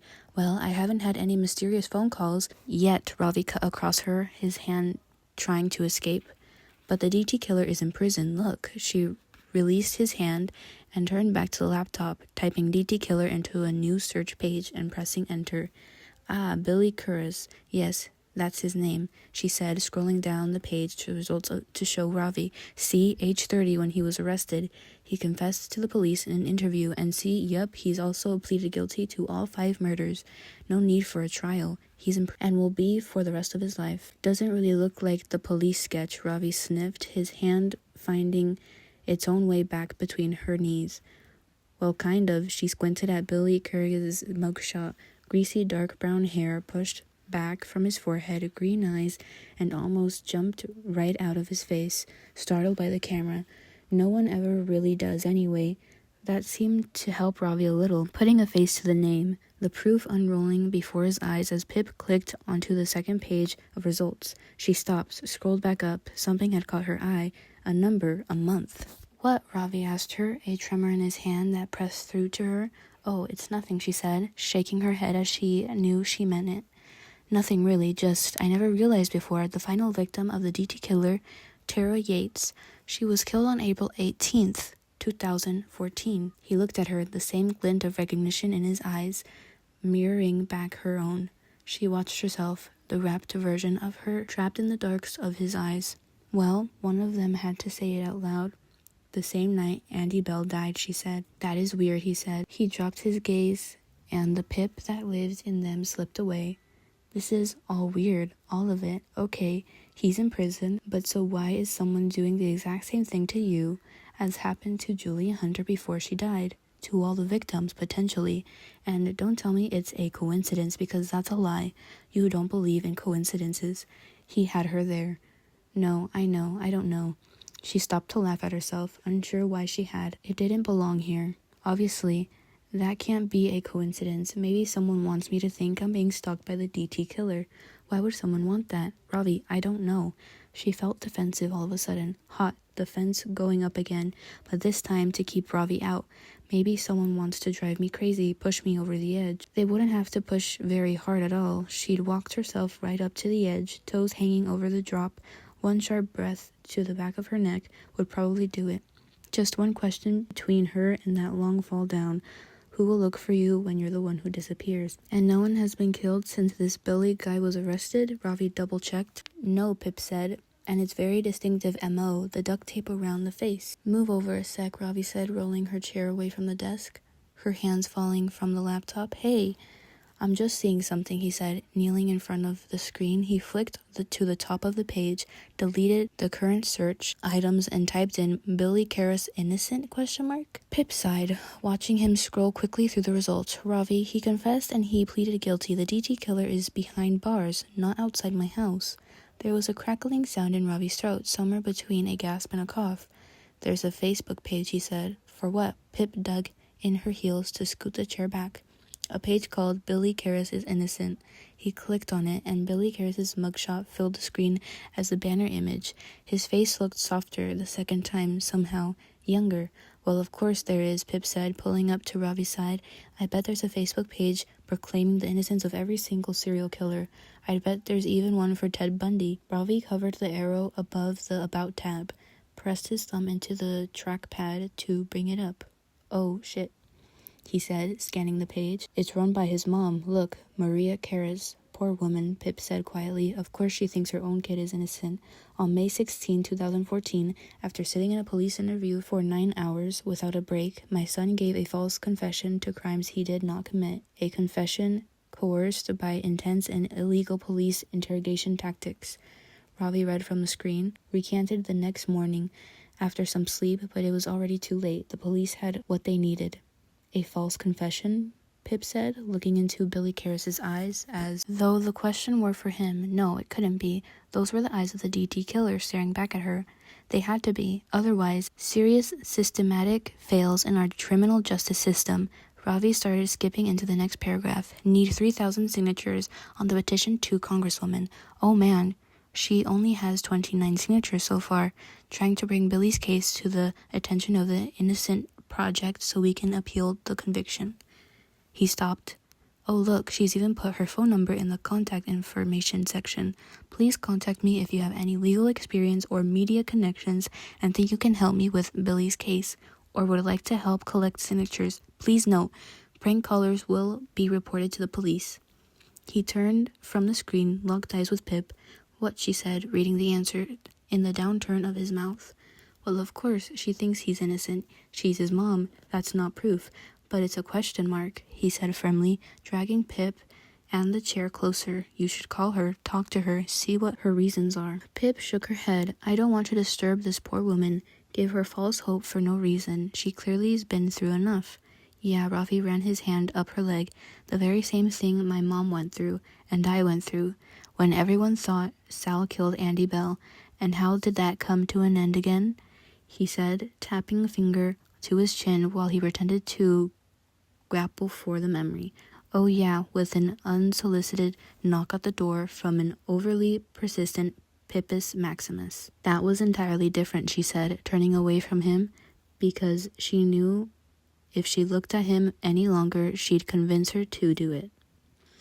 And she couldn't do it. Could not, because if she called that poor woman, that would be admitting there was a chance, a possibility, that the wrong man was sitting in prison, and the right man, he was outside her house, drawing headless stick figures of the woman he already killed, coming for her, beckoning her to join them. Number 6, and that would be a game she wasn't ready for. A stalker was one thing, but this? Okay, never mind, Ravi shrugged. How about we sit here, twiddling our thumbs instead? Just wait and see how this whole stalker thing pans out. The passive approach. Never thought I'd see you opt for a passive anything, but we'll just hang tight. Kick back, no biggie. I didn't say that, she rolled her eyes at him. But what you did just say, he said, was that this was for you, that you can do this alone. This is what you are good at, investigating. He was right. She had just said that. Her test, her trial, her final judgment. Save herself to save herself. That was all still true. Even more so if there was that chance, that possibility that there was a right man and a wrong man. I know, she said quietly, conceited with a long outward breath. She'd known as soon as she'd finished reading the article what she had to do, had only needed Ravi to draw it out. So he smiled the little smile that always got her, and he dropped her phone into her hand. Investigate it.